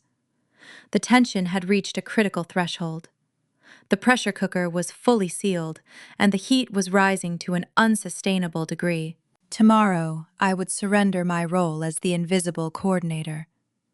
Tomorrow, I would take my assigned seat in the shadows and watch the magnificent collision occur. The quiet trap I had painstakingly built over the last several weeks was ready to spring shut.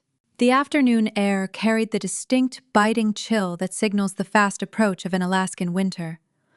Out on the pristine timber decking of the Wilderness Lodge, the environment provided a breathtaking backdrop. Towering glaciers carved through the distant Chugach peaks, their ancient blue ice glowing under the pale afternoon sun. The setting was majestic, unforgiving, and entirely authentic. It stood in stark contrast to the hollow theater about to unfold upon the wooden planks. 150 affluent guests emerged from the warmth of the main lounge and took their seats on the wraparound deck. They huddled in their designer wool coats and fur-trimmed wraps, murmuring politely, while a hired string quartet played a classical arrangement in the corner. The Seattle elite had arrived to witness the merging of two supposedly prosperous dynasties. They expected a flawless production, and my mother had worked tirelessly to deliver one on my corporate dime. I stepped out onto the deck, the cold wind brushing against my face. As the director of operations, I had spent the morning ensuring the catering staff was prepped and the generator reserves were full. Now, my operational duties were paused. It was time to assume my role as a member of the family.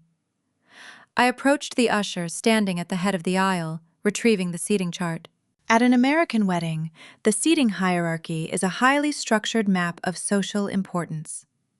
The first row is reserved for the parents. The second row belongs to the immediate siblings and honored grandparents. I walked slowly down the aisle, the heels of my boots clicking softly against the timber. I passed the first row, noting where my parents would sit. I passed the second row. I continued walking, moving past the wealthy aunts, the corporate executives, and the distant cousins. I walked until there were no more rows left. Patricia had positioned my assigned seat at the very rear of the deck. I located my place card, resting on a folding chair stationed directly behind a thick structural spruce pillar. The wooden column was so wide it entirely obscured any view of the altar. To ensure the insult registered clearly, my mother had placed two intentionally vacant folding chairs directly beside mine. It was a calculated visual tactic designed to broadcast my isolation to the entire assembly. By placing me in the shadows, hidden behind a beam and flanked by empty seats, Patricia signaled to the Seattle contingent that I was an outcast. I was the difficult sister, the estranged relative who barely warranted an invitation. Meanwhile, up in the front row, Kyle's loud college fraternity brothers occupied prime real estate, joking and adjusting their matching boutonnieres. The old version of me would have felt a stinging rush of tears. I would have tracked down my mother and demanded an explanation for the public slight. I would have played right into her hands, causing a scene that she could later cite as proof of my inherent instability. I did not flag down the usher. I did not complain. I pulled out the chair and sat down in the cold shadow of the pillar. Resting upon my lap was a sleek, black leather portfolio. I ran my fingers over the smooth surface, feeling the rigid, rectangular shape of the documents hidden inside. That portfolio contained the certified county probate records proving Patricia's felony forgery. It held the bank filings detailing Kyle's impending commercial bankruptcy. It carried the itemized, staggering invoice for the $35,000 event fee I was going to charge to my mother's account the following morning. The portfolio was a loaded weapon. Sitting in the back row, surrounded by empty space, I felt a profound sense of tranquility. I did not need a view of the altar. I had a perfect view of the exit. The string quartet shifted their tempo, playing the entrance march. The crowd rose to their feet. Lauren emerged from the lodge doors, draped in an extravagant silk gown that trailed heavily across the wooden planks. She walked down the aisle with her father moving at a glacial pace to ensure the hired photographers captured every angle. With every step, Lauren positioned her left hand prominently. She rested it against her bouquet, angled perfectly to catch the natural sunlight. The $200 piece of cubic zirconia sparkled brilliantly, throwing false prisms of light across the deck. I watched the affluent guests lean in, their eyes widening in awe as they admired the legendary Kavanaugh heirloom. They whispered among themselves, praising the size and clarity of the vintage stone, entirely duped by the cheap decoy. The dramatic irony was so dense it was nearly palpable. Kyle stood at the altar, wearing a tailored tuxedo he could not afford, watching his bride approach. When her father handed her off, Kyle took Lauren's hands and prepared to deliver his vows.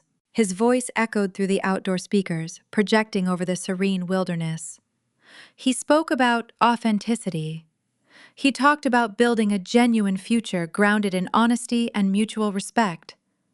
I recognized the phrasing immediately. It was lifted verbatim from a popular wedding blog I had seen open on his laptop screen weeks prior. He had not written a single original word. The performance was a spectacular exercise in delusion. Here was a man drowning in $500,000 of commercial debt, his charter boat business, facing imminent seizure, standing at an altar and promising a future of prosperity to a woman who only valued his perceived wealth. And sitting in the front row was Patricia, dabbing at her eyes with a tissue, weeping tears of joy over a union she had secured by committing federal fraud and stealing from her own daughter. I shifted my gaze away from the altar, scanning the rows of seated guests. I was searching for one specific person. In the third row, seated among the affluent out-of-town guests, was Mr. Adler. He wore a distinguished wool suit, his posture immaculate and observant. He did not watch the bride and groom with the same breathless adoration as the rest of the crowd. He was waiting. The elderly artisan turned his head slightly, peering past the sea of styled hair and expensive hats. His sharp eyes scanned the rear of the deck, searching the shadows, until he found me sitting behind the spruce pillar. When our eyes met, the master jeweler offered a single subtle nod. It was a silent confirmation. The craftsman was in position. He understood his role in the impending sequence of events. He was ready to bring the entire theatrical production crashing down. Behind me, a pair of Lauren's younger cousins were whispering quietly, their heads bowed over a glowing smartphone screen. They were scrolling through the bride's social media feed. Lauren had spent the entire morning uploading pristine, curated updates to her thousands of followers. She posted photos of the luxury wilderness venue, boasting about the exclusive location. She uploaded close-up shots of her ring, bragging about her flawless life and her prestigious new family name. She had scaled the highest peak of her manufactured social standing. She had built an empire of vanity, constructed entirely on stolen glass and forged signatures. The ceremony reached its conclusion. The officiant pronounced them husband and wife, and the timber deck erupted into enthusiastic applause. Kyle leaned in and kissed his bride. They turned to face the cheering crowd, raising their hands in victory. They began their march back up the aisle, beaming with unearned triumph. They looked at the cheering Seattle executives, the smiling relatives, and the flashing cameras, believing they had successfully secured their future. They thought their fabricated millionaire empire was finally legitimized. They believed they had outsmarted the quiet, sensible sister who sat hidden in the back row. They were standing at the very edge of a staggering precipice. The transition from the chilly outdoor deck to the warmth of the grand reception hall was their final oblivious march. They had no idea that the ground beneath their feet was about to vanish entirely. The guests transitioned from the freezing outdoor timber deck into the enveloping warmth of the grand dining hall. My logistics team executed the movement with flawless efficiency. Waitstaff in crisp black uniforms glided through the crowd carrying silver trays laden with seared king crab and wild Alaskan salmon. The air inside the hall smelled of roasted cedar, imported white orchids, and the undeniable scent of extravagant spending.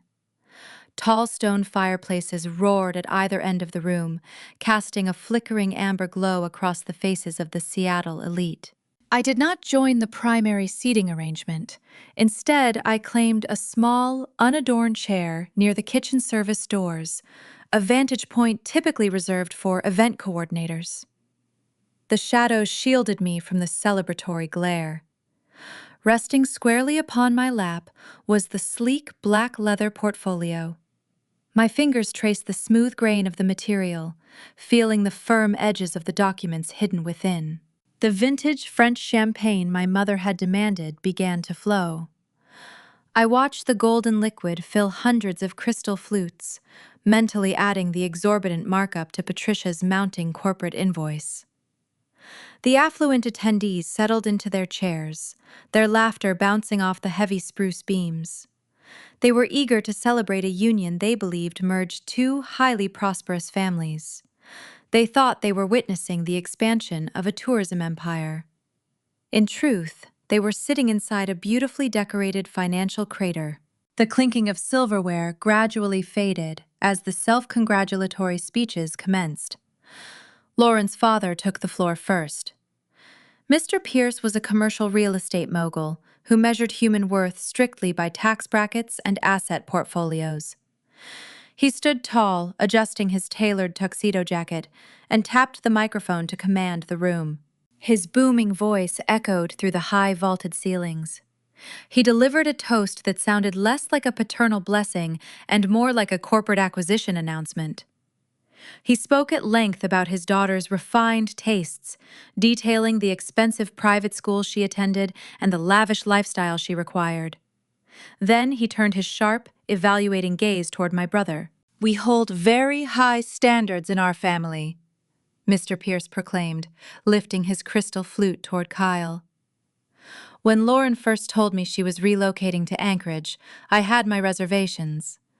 But after reviewing Kyle's ambitious coastal charter fleet and his vision for expanding the Alaskan tourism sector, I knew my daughter had found a worthy partner. It takes a certain caliber of man to build a thriving enterprise from the ground up. We welcome you to our prestigious circle, Kyle. You have proven you possess the drive and the capital to keep our little girl in the lifestyle she deserves. The dramatic irony suspended in the room was so thick it restricted my breathing. The Seattle patriarch was raising a glass of expensive champagne, praising the business acumen of a man who was defaulting on $500,000 of commercial debt. Kyle smiled graciously, nodding at his new father-in-law, but I could see the rigid tension in his shoulders. His knuckles were white where he gripped his napkin. He knew the bank was initiating asset seizure protocols on Monday morning.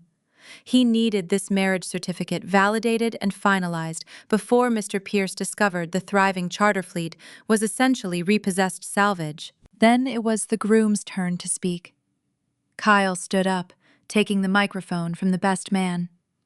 He smoothed his tie, summoning the charismatic, polished persona he utilized to charm unsuspecting investors.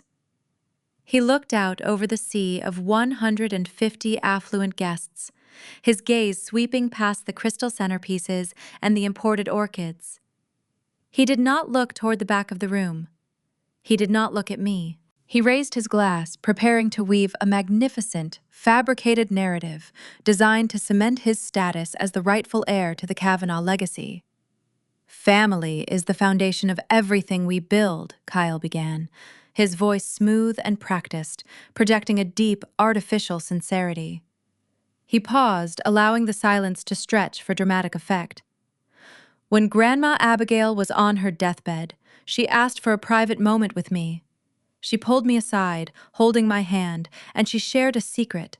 I sat in the shadows near the kitchen doors, feeling the temperature in my veins drop to a glacial chill." Kyle had never visited the hospice center. He had refused to step foot inside the sterile room, claiming the medical environment depressed his entrepreneurial spirit. I was the one who sat by her side, feeding her ice chips and listening to the rhythmic hum of the oxygen machine. "She told me that I was the true Kavanaugh," Kyle lied effortlessly to the captivated crowd. He pressed a hand to his chest, feigning deep emotion. "She entrusted me with the family diamond, the most valuable piece of our heritage. She asked me to hold on to it until I found a woman of true class, someone worthy of carrying our legacy forward. Lauren, my beautiful bride, my grandmother would have adored you. This ring belongs to you now, just as she intended." The sheer, breathtaking scale of the deception hung suspended in the warm air of the dining hall. He had not just stolen the decoy ring from my dresser drawer, he had stolen my sacred, final memory of a dying woman, twisted it into a cheap theatrical prop, and served it to a room full of strangers to secure his own financing. He repackaged my trauma and my loyalty into a heroic origin story for himself. At the front table, Patricia reached into her designer clutch and withdrew a lace handkerchief. She dabbed at the corners of her eyes, wiping away a fabricated tear. She nodded along with the speech, performing the role of the proud, emotional matriarch. She believed this magnificent lie was her ticket to high society. She thought the stolen glass had purchased her permanent entry into the wealthy Seattle elite. Beside my brother, Lauren beamed with radiant, unearned triumph. She stood up from her chair, lifting her left hand high into the air for the entire room to witness. The overhead lighting struck the cubic zirconia replica, casting bright false prisms across the linen tablecloths. The affluent guests murmured in awe, their eyes fixed on the legendary heirloom. They were entirely captivated by the glittering piece of costume jewelry. The crowd erupted into thunderous, approving applause.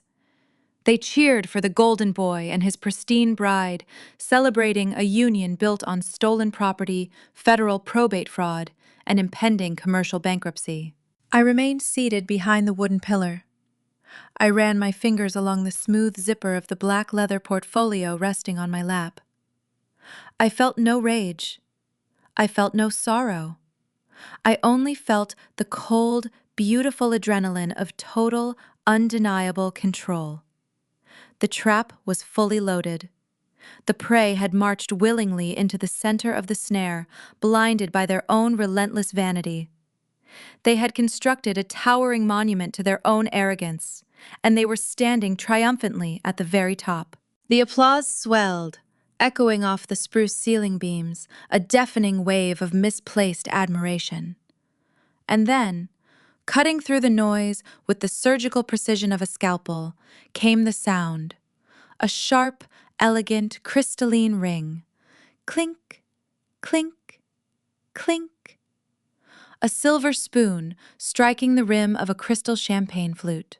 The sound originated from the third row of the dining hall, demanding immediate attention. The applause faltered, rippling into a confused hush as the guests turned their heads to locate the source of the interruption. Mr. Adler stood up from his chair. The sharp, elegant ringing of a silver spoon against crystal cut through the applause, echoing cleanly across the grand dining hall. Mr. Adler stood up from his chair in the third row. As a highly respected Anchorage businessman, his physical presence commanded immediate attention. He was not merely a guest attending a reception. He was a recognized institution in the Alaskan luxury commerce market. Several of the affluent Seattle executives seated nearby immediately recognized his face from elite professional circles. When a man of his esteemed stature demands the floor, wealthy individuals instinctively quiet down and listen. The enthusiastic clapping faded into the vaulted spruce ceiling, replaced by a heavy, expectant hush. 150 faces turned away from the head table to look at the master jeweler. A beautiful story, Mr. Adler projected. His rich baritone voice carried effortlessly across the room, requiring no microphone or amplification. He offered a polite, grandfatherly smile, folding his hands resting against his tailored wool suit. However, as the master jeweler who personally appraised Abigail's estate, I feel compelled to share a very special, intimate detail regarding that specific piece. I watched from the shadows near the kitchen service doors. Kyle froze. The confident, charismatic posture he had assumed at the podium instantly evaporated. His jaw tightened, the muscles ticking visibly under his skin. He recognized Mr. Adler as the artisan who had recently refused to resize the band for his bride in the downtown boutique. Kyle shifted his weight, likely intending to cut off the older gentleman and reclaim the narrative, but Lauren beat him to the punch. Lauren thrived on public validation. The prospect of a hidden romantic detail added another glamorous layer to her fairy tale broadcast. She stepped closer to the podium, her eyes shining with greedy anticipation, eager to consume another compliment. "Look closely at the inside of the platinum band," my dear Mr. Adler instructed, gesturing gracefully toward her left hand. "Your husband might not have mentioned it, but there is a hidden inscription engraved directly into the metal. A final message from the matriarch." A collective murmur of awe rippled through the seated guests. They leaned forward in their velvet chairs, their expensive jewelry catching the light, eager to witness another dazzling morsel of the prestigious Kavanaugh legacy. At the front table, Patricia leaned forward, her face flushed with absolute delight. She was entirely oblivious to the heavy steel trap snapping shut around her ankles. "Read it out loud for the room," my mother encouraged, clapping her hands together in a display of manufactured joy. "Let everyone hear Abigail's blessing." Lauren eagerly slipped the sparkling stone off her finger. She held the band up toward the amber glow of the antler chandeliers, squinting as she rotated the metal to catch the overhead light. She grabbed the microphone from the stand with her free hand, bringing the audio receiver directly to her lips so her voice would carry across the entire venue. "It says," Lauren began, her tone bright and enthusiastic. She paused. The bright, triumphant smile on her face faltered.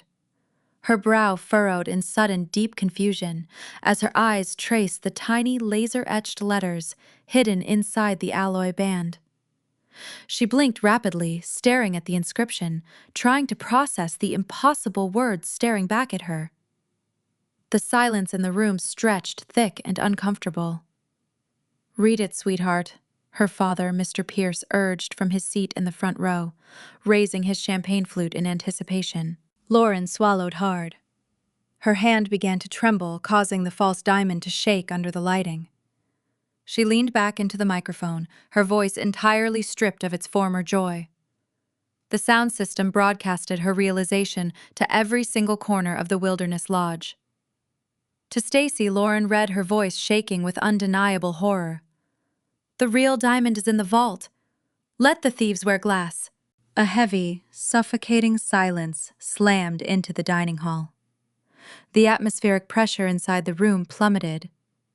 The words hung suspended over the linen-draped tables, a devastating, undeniable indictment broadcast by the bride herself. The wealthy Seattle relatives stared at the altar in sheer shock. The romantic illusion of the billionaire entrepreneur merging his pristine legacy with their daughter shattered into a million jagged pieces. They were trying to comprehend the sheer magnitude of the betrayal playing out in front of them. They had just stood up and applauded a man who stole a piece of glass and passed it off as a priceless family treasure. Lauren's face dropped, the color draining rapidly from her cheeks until her skin looked entirely pale. She stared at the cubic zirconia replica resting in her palm, realizing she had spent the entire week flaunting a worthless prop to her affluent social circle. The intense burning heat of profound humiliation washed over her neck and shoulders. She looked at Kyle, her eyes wide with a terrifying mixture of shock and betrayal. Kyle lost his composure. The polished, arrogant facade dissolved completely, revealing the desperate, cornered fraud hiding underneath the tailored tuxedo. He lunged forward across the stage, reaching out with frantic hands to grab the replica from Lauren's trembling fingers. He needed to hide the physical evidence. He needed to shut down the broadcast before the damage became permanent. "Give me that!" Kyle hissed, his voice cracking with raw panic as he tried to pry the band from her grip. "It is a mistake. He is lying." Lauren snatched her hand back, stepping quickly away from her new husband. She bumped into the microphone stand, sending a loud, screeching feedback noise ringing through the massive speakers. She looked at the man she had just married with profound, visceral disgust. Mr. Adler remained standing in the third row, entirely unbothered by the chaos erupting on the stage.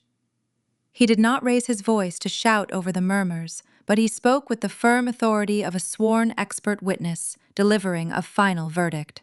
"Yes," Mr. Adler added, flawlessly, ensuring every single affluent guest heard the ultimate confirmation. "The ring you are holding is a $200 cubic zirconia decoy set in a cheap alloy base. Your grandmother commissioned it a decade ago to protect her assets from thieves. The authentic diamond, the true Kavanaugh heirloom, has been locked securely inside my steel vault for 2 years. It is legally registered and solely belongs to Stacy Kavanaugh." Total, unadulterated chaos erupted across the dining hall. The guests began whispering frantically, their voices rising into a deafening crescendo of scandalized outrage. The Seattle executives who had just toasted Kyle's business acumen were now staring at him like he was a dangerous liability. Mr. Pierce slammed his crystal champagne flute down onto the table so hard the delicate stem nearly snapped. He stood up, his face flushing a dangerous shade of crimson, realizing he had just handed his daughter over to a destitute con artist who could not even afford a genuine engagement ring. Patricia sat frozen at the head table. Her jaw hung open. Her perfectly styled hair seemed to lose its volume as her posture collapsed. The wealthy, high society life she thought she had purchased with stolen goods was burning to the ground right in front of her eyes. She looked frantically around the room, realizing that 300 eyes were currently viewing her not as a prestigious matriarch, but as an accomplice to a pathetic, cheap robbery. The fake millionaire empire had officially collapsed. Kyle was standing at the altar, exposed as a complete fraud to the exact audience he had sacrificed his own sister to impress. I remained seated in the shadows near the kitchen service doors. My heart beat with a steady, rhythmic drum of undeniable victory. The jeweler had delivered the fatal blow, dismantling the social standing my family so desperately craved. The public execution was breathtaking to witness, but the social humiliation was only the first half of the reckoning. Kyle was still hiding his massive commercial debt. Mr. Pierce still believed my brother owned a functioning coastal charter fleet, assuming the jewelry deception was an isolated incident of poor judgment. My parents still thought they controlled the lakeside cabin deed, convinced they had a tangible asset to fall back on once the dust settled. They were bleeding from the social wounds, but they were not yet entirely dead on paper. It was time to apply the final tourniquet. I gripped the smooth zipper of my black leather portfolio. I stood up from my unadorned folding chair, stepping out from the cold shadows of the wooden pillar. The whispers in the room were reaching a fever pitch. Lauren was sobbing openly on the stage. Her father was marching toward the head table, demanding an immediate explanation for the public insult to his family name. I smoothed the front of my jacket. I was ready to walk toward the head table, interrupt the screaming match, and deliver the certified county documents that would permanently legally ruin them. The illusion shattered, and the grand dining hall dissolved into pandemonium. Lauren let out a sound that belonged in a horror film, a shrill, breathless shriek of pure mortification.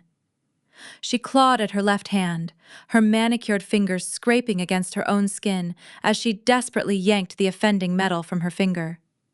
She hurled the cubic zirconia replica across the head table. It bounced off a silver serving tray, struck a crystal water goblet with a sharp ting, and landed unceremoniously in a centerpiece of imported white orchids.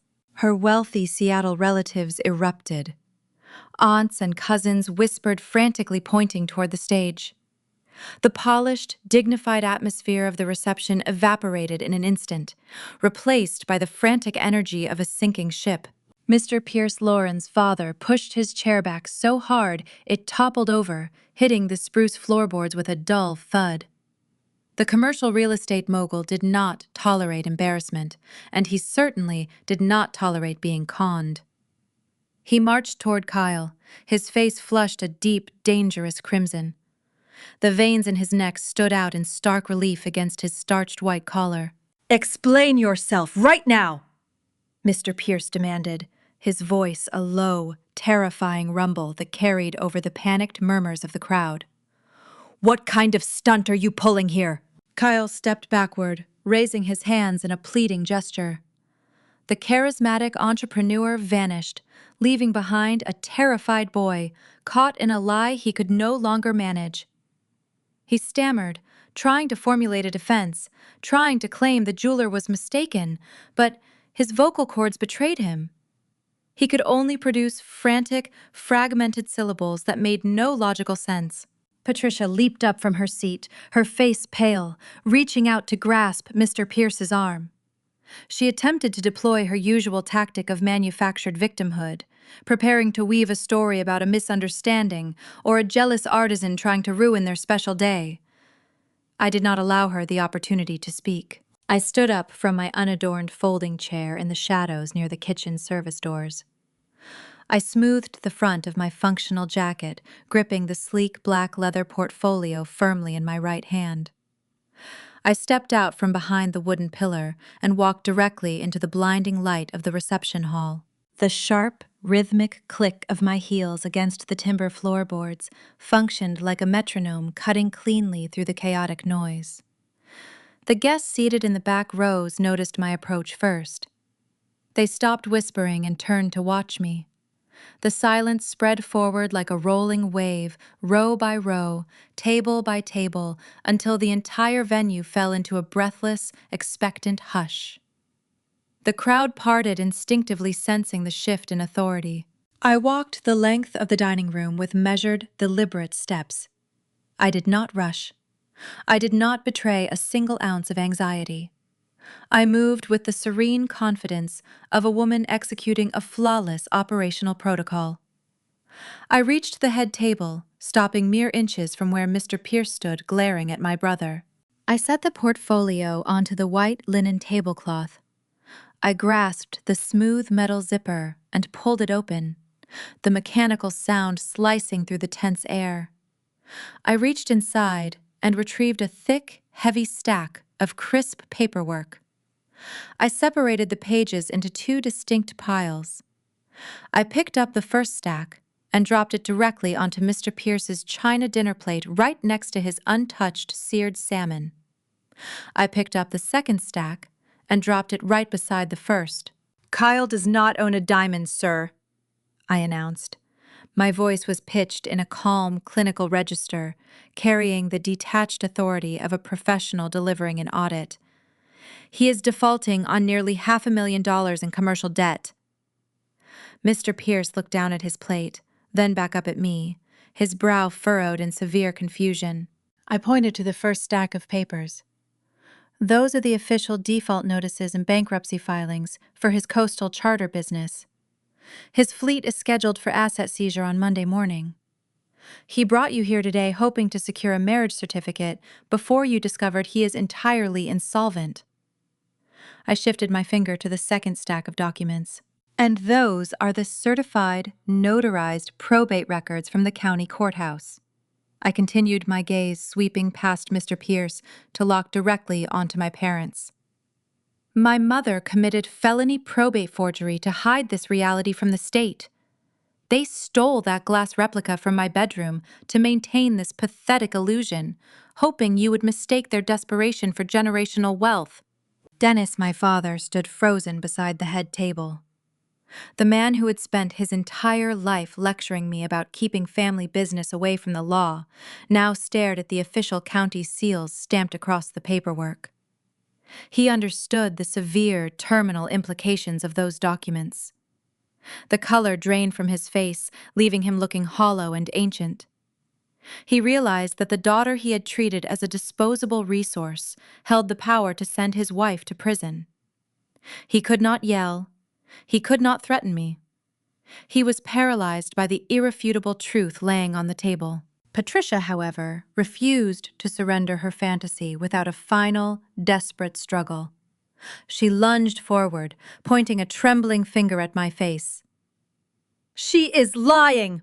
my mother shrieked, her voice cracking into a hysterical pitch. "Do not listen to her! She is a bitter, jealous girl who has always tried to ruin her brother's happiness. Those papers are fake." But Mr. Pierce was a man who built an empire by reading contracts and analyzing risk. He ignored Patricia entirely.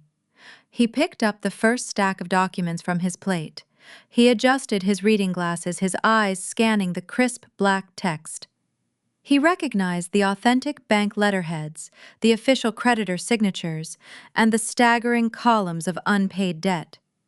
He recognized the undeniable reality of a failed enterprise. He dropped the bankruptcy filings and picked up the second stack. He examined the raised notary seal on my grandmother Abigail's true estate inventory, comparing it to the fraudulent public file my mother had submitted. The math was simple, and the conclusion was devastating. Mr. Pierce lowered the papers. The anger in his expression transformed into a cold, terrifying disgust. He looked at Kyle, who was currently trembling near the towering wedding cake, looking like a cornered animal awaiting the final blow. "You are destitute," Mr. Pierce stated, his voice devoid of any warmth or mercy. "You are a fraud. You brought my daughter to this remote territory to saddle her with your failures?" Kyle opened his mouth, trying to formulate a defense, trying to salvage the wreckage of his gilded life. But there was nothing left to say. The props were gone, the stage had collapsed. The script was burned to ashes. Lauren buried her face in her hands, sobbing uncontrollably as the reality of her situation set in. She had invited 150 members of her elite social circle to witness her marry a bankrupt con artist. She had bragged for weeks about a cheap piece of glass. Her meticulously curated digital persona was permanently destroyed. The embarrassment was a physical weight pressing down on her shoulders. The wealthy Seattle in-laws watched the golden child's fake empire turn to dust right in front of their eyes. The hushed whispers resumed, escalating into a cacophony of judgment and disdain. They looked at my parents not as prestigious Alaskan pioneers, but as pathetic, desperate criminals who had attempted to swindle their way into high society. The guests began to turn away, physically distancing themselves from the head table as if failure were a contagious disease. I stepped back from the table. I had delivered the evidence. I had balanced the ledger. The burden of their choices now rested entirely upon their own shoulders. I did not need to raise my voice or hurl insults. The certified paperwork did all the talking for me. As I turned to walk back down the aisle, the cold, refreshing air from the surrounding glaciers seemed to filter into the dining hall. The suffocating weight of my family's expectations, the endless demands, the relentless emotional taxation it was all gone. I had spent 30 years watching them give my worth away to a brother who never earned a single scrap of it. Tonight, I reclaimed every single piece, leaving them to navigate the ruins of their own design. The cancellation of the wedding was an event that did not require a formal announcement. The sheer velocity of the fallout acted as its own brutal declaration. After Mr. Pierce read the commercial bankruptcy filings and recognized the felony probate forgery, he did not raise his voice again. He simply turned around and walked out of the grand dining hall, signaling to his family that the charade was officially terminated. The Seattle elite did not linger. They operated under a strict, unspoken code that equated public embarrassment with contamination. They gathered their expensive coats and designer clutches, abandoning their half-empty crystal flutes of vintage French champagne. The exodus was swift and entirely unceremonious. Waitstaff watched in confusion as 150 affluent guests marched out the heavy timber doors, heading straight toward the registration desk to demand immediate bush plane transport back to the mainland. I stood near the head table, watching the grand hall empty until the only people remaining were my parents, my brother, and Lauren. Lauren had collapsed into a velvet chair, her extravagant silk gown pooling awkwardly around her. She was sobbing hysterically, completely overwhelmed by the profound humiliation of presenting a $200 decoy ring to her entire social circle. The wealthy life she thought she had secured was completely decimated. Kyle stood beside her, but he did not offer comfort. He stared blankly at the certified default notices resting on the white linen tablecloth. His fake millionaire empire was gone, replaced by the terrifying imminent reality of asset seizure. My father, Dennis, finally found his voice. He walked toward me, his face pale and slack. "Stacy," he began, his tone stripped of the booming, arrogant authority he had weaponized against me for 30 years. "What have you done?" "I did not do anything, Dad," I replied smoothly, utilizing my professional corporate register. "You and Mom committed felony probate fraud to hide Grandma Abigail's authentic estate inventory. Kyle defrauded commercial lenders to fund a boutique charter business he could not sustain. You all built a house of cards on a foundation of lies and stolen property. I simply opened the curtains and let the audience see the structural damage." Patricia lunged forward, her face twisted in a mask of absolute, unhinged fury. The manufactured tears were gone, replaced by a desperate, venomous anger. "You ruined your brother's life," she shrieked, pointing a trembling finger at my chest. "You are a vindictive, jealous girl. We are family. You do not treat your own blood this way." I looked at the woman who had broken into my Anchorage apartment and robbed me. I felt absolutely nothing for her. The familial bond had been permanently severed the moment she stole my inheritance. "Family does not break into my home," I stated, my voice echoing coldly across the empty hall. "Family does not extort me to fund a $35,000 rehearsal dinner as a penalty for being a victim of theft." I turned away from them. The conversation was over. I had executed my operational protocol flawlessly. There was nothing left to discuss. I walked out of the dining room and headed straight for the administrative wing of the Wilderness Lodge. The true beauty of a quiet trap lies not in the emotional confrontation, but in the sterile, undeniable execution of the paperwork. The following morning, the Alaskan sun rose over the glaciers, casting a brilliant, unforgiving light across the timber decking. The lodge was entirely vacant of wedding guests. The silence was profound and deeply satisfying. I sat at my oak desk in the operations center, logging into the corporate billing software. The master folio for the Kavanaugh wedding rehearsal and reception was open on my screen. I reviewed the itemized list one final time. The imported white orchids, the vintage champagne, the emergency aviation fuel, the excessive catering labor. The total balance was staggering. I clicked the execution button. The system processed the charge against Patricia's primary credit card, utilizing the legally binding corporate guarantee she had blindly signed at the coffee shop 2 weeks prior. The transaction was approved. I printed the finalized receipt and filed it securely in the corporate archives. I had successfully bankrupted my parents using their own relentless vanity. When Patricia discovered the catastrophic charge 3 days later, she attempted to dispute it. She called my office, screaming that she would sue the lodge for unauthorized billing. I calmly informed her that our corporate lawyers possessed her signature on a standard liability and incidentals waiver. I reminded her that the contract explicitly waived any right to dispute the charges post-event. The financial snare had closed tightly around her ankles, and there was absolutely no escape. But the $35,000 invoice was merely the first consequence. The legal repercussions of the probate forgery were rapidly approaching. I had filed the caveat on Grandma Abigail's estate using the authentic, notarized inventory provided by Mr. Adler. The county court system automatically flagged my mother's initial filing as fraudulent. Patricia received a formal summons to appear before a judge to explain the glaring discrepancies between her sworn affidavit and the authentic documentation. Faced with the undeniable proof of her felony forgery, my parents had no viable defense.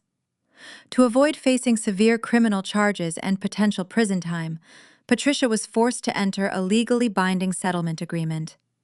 She had to formally surrender the deed to Abigail's coveted lakeside cabin directly to my name, exactly as my grandmother had intended in her trust directive. The cabin was officially mine. I drove out to the property the following weekend, walking through the ancient pines and standing on the shoreline, watching the water ripple against the dock. The transfer of the deed was not just a financial victory. It was a profound structural validation of my worth. And then there was Kyle.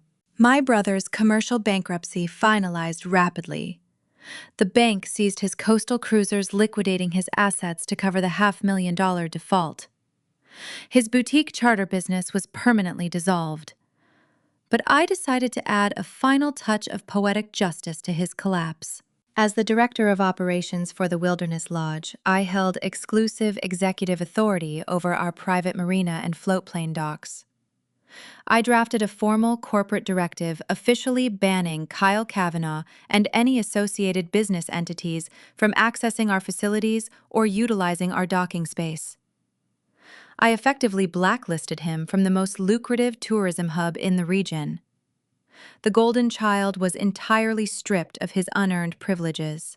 On a quiet Tuesday afternoon, I drove back into downtown Anchorage and parked near the discreet jewelry boutique. I pushed through the heavy reinforced glass doors, escaping the bitter winter wind. The air inside smelled of polishing compounds and aged mahogany. Mr. Adler stood behind the display counter expecting my arrival.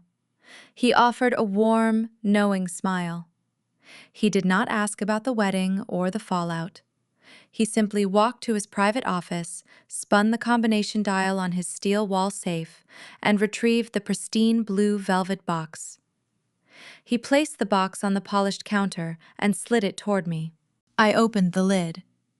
The authentic vintage platinum diamond rested inside, throwing brilliant prisms of light across the showroom. It was flawless. It was breathtaking. And it was legally, unequivocally mine. Resting beneath the velvet cushion was a small, folded piece of heavy cardstock. I pulled it out and opened it. It was the handwritten note Abigail had left for me with Mr. Adler. The ink was faded, but her sharp, paranoid handwriting was instantly recognizable. Take what is yours. That was the entirety of the message. 4 simple words that shattered 30 years of emotional conditioning. She did not tell me to be sensible. She did not ask me to endure the burden of my brother's failures. She demanded that I claim my rightful inheritance and protect myself from the toxic demands of my own bloodline. I slipped the ring onto my finger. It fit perfectly. I thanked Mr. Adler for his unwavering loyalty and walked out of the boutique. I stepped onto the freezing pavement, pulling my wool coat tight against the wind. The city traffic rumbled past, entirely unaware of the magnificent reckoning that had just concluded. If you are currently sitting in the back row of your own family, watching them give your worth away to someone who never earned a single scrap of it, I want you to remember this story. I spent 3 decades allowing my parents to treat me as a disposable resource, believing that my quiet submission would eventually earn their respect. Respect is not owed, it is earned, and it is never earned by absorbing abuse. You do not have to fight their noise. You do not have to engage in screaming matches or public meltdowns. You just have to secure your paperwork, document the truth, and wait patiently in the shadows. Let them build their towering empires of vanity on foundations of stolen glass. Eventually, they will hang themselves with their own arrogance.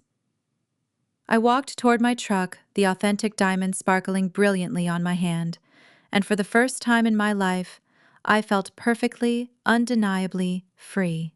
We are raised to believe that a family is a sanctuary, a guaranteed harbor in a world that is inherently unpredictable. In the American cultural narrative, the traditional family structure is often painted as an impenetrable fortress of unconditional love, a place where the dining table is a space of equity and the living room is a room of grace.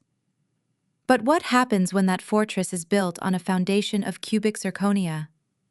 What happens when the people who are supposed to protect you are the ones picking the locks to your bedroom, stealing not just your physical possessions, but your fundamental right to be seen and valued?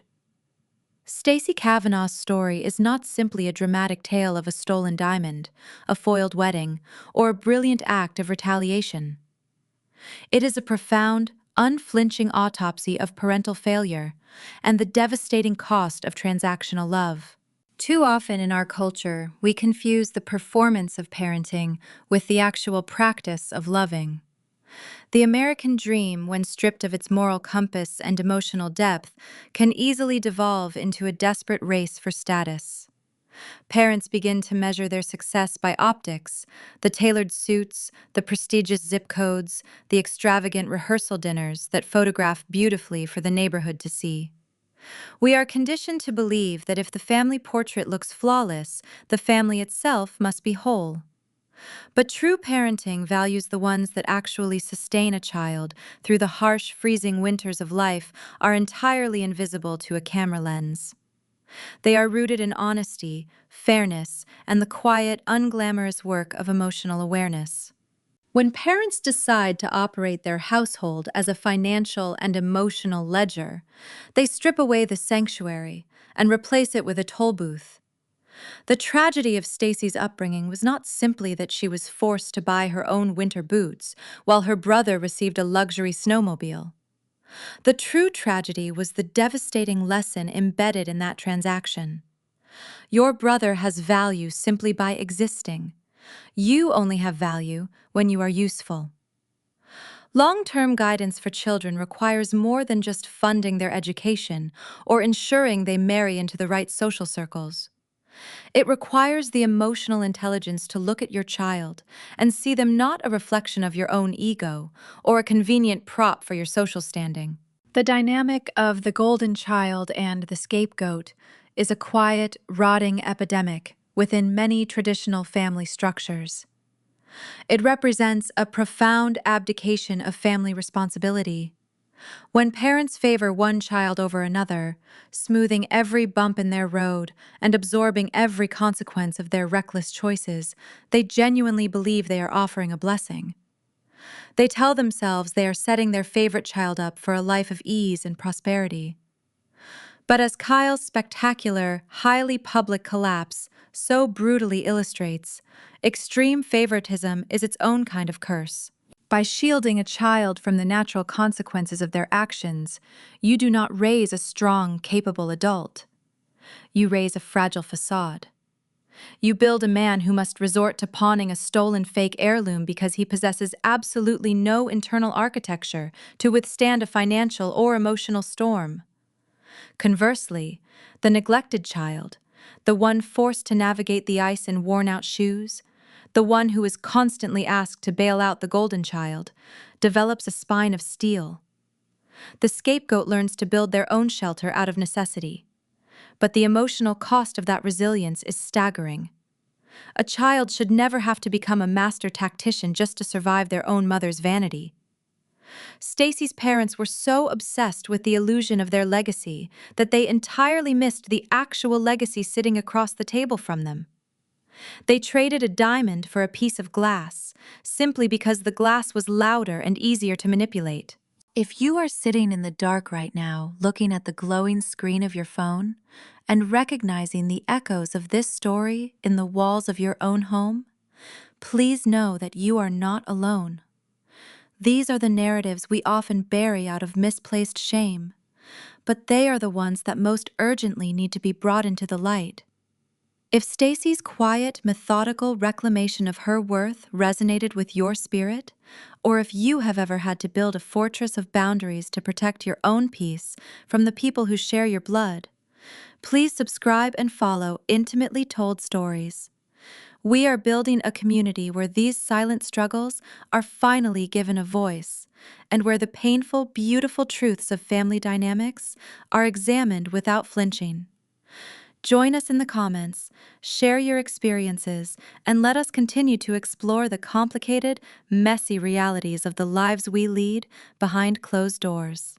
As we reflect on this story, we must actively dismantle the conventional wisdom that binds us. Society dictates that family is everything, that blood is thicker than water, and that forgiveness is a mandatory toll we must endlessly pay to maintain the peace. We are told to turn the other cheek to swallow our pride, and to absorb the blow because they are your parents, or he is your brother. We are taught that protecting the family unit is the ultimate moral good, even when that unit is slowly crushing us to death. But the truth? The cold, undeniable truth that Stacy unearthed in the Alaskan wilderness is far more complex and far more liberating. Sometimes the most profound act of love you can offer your family is to stop saving them from themselves. We are conditioned to believe that love means cushioning the fall. But true, enduring love sometimes requires stepping entirely out of the way and letting the crash happen. Stacy did not destroy her family. She simply stopped being the load-bearing wall holding up their delusions. She allowed gravity to do its inevitable work. Respect is not an inheritance. It is not something you are owed simply because your name is listed on a birth certificate. It is a daily practice of fairness, an unwavering commitment to honesty, and the courage to face reality without a mask. Look around your own dining room table tonight. Look at the empty chairs, the familiar faces, and the silent ledgers being tallied in the quiet moments between the clinking of silverware. Who is carrying the weight in your home? Who is wearing the glass, demanding that the rest of the room treat it like a diamond? And more importantly, when the music finally stops and the truth is laid bare upon the table, which side of the room will you be sitting on? Perhaps the most valuable heirloom we can ever possess is not the history we are handed down, but the generational trauma we finally refuse to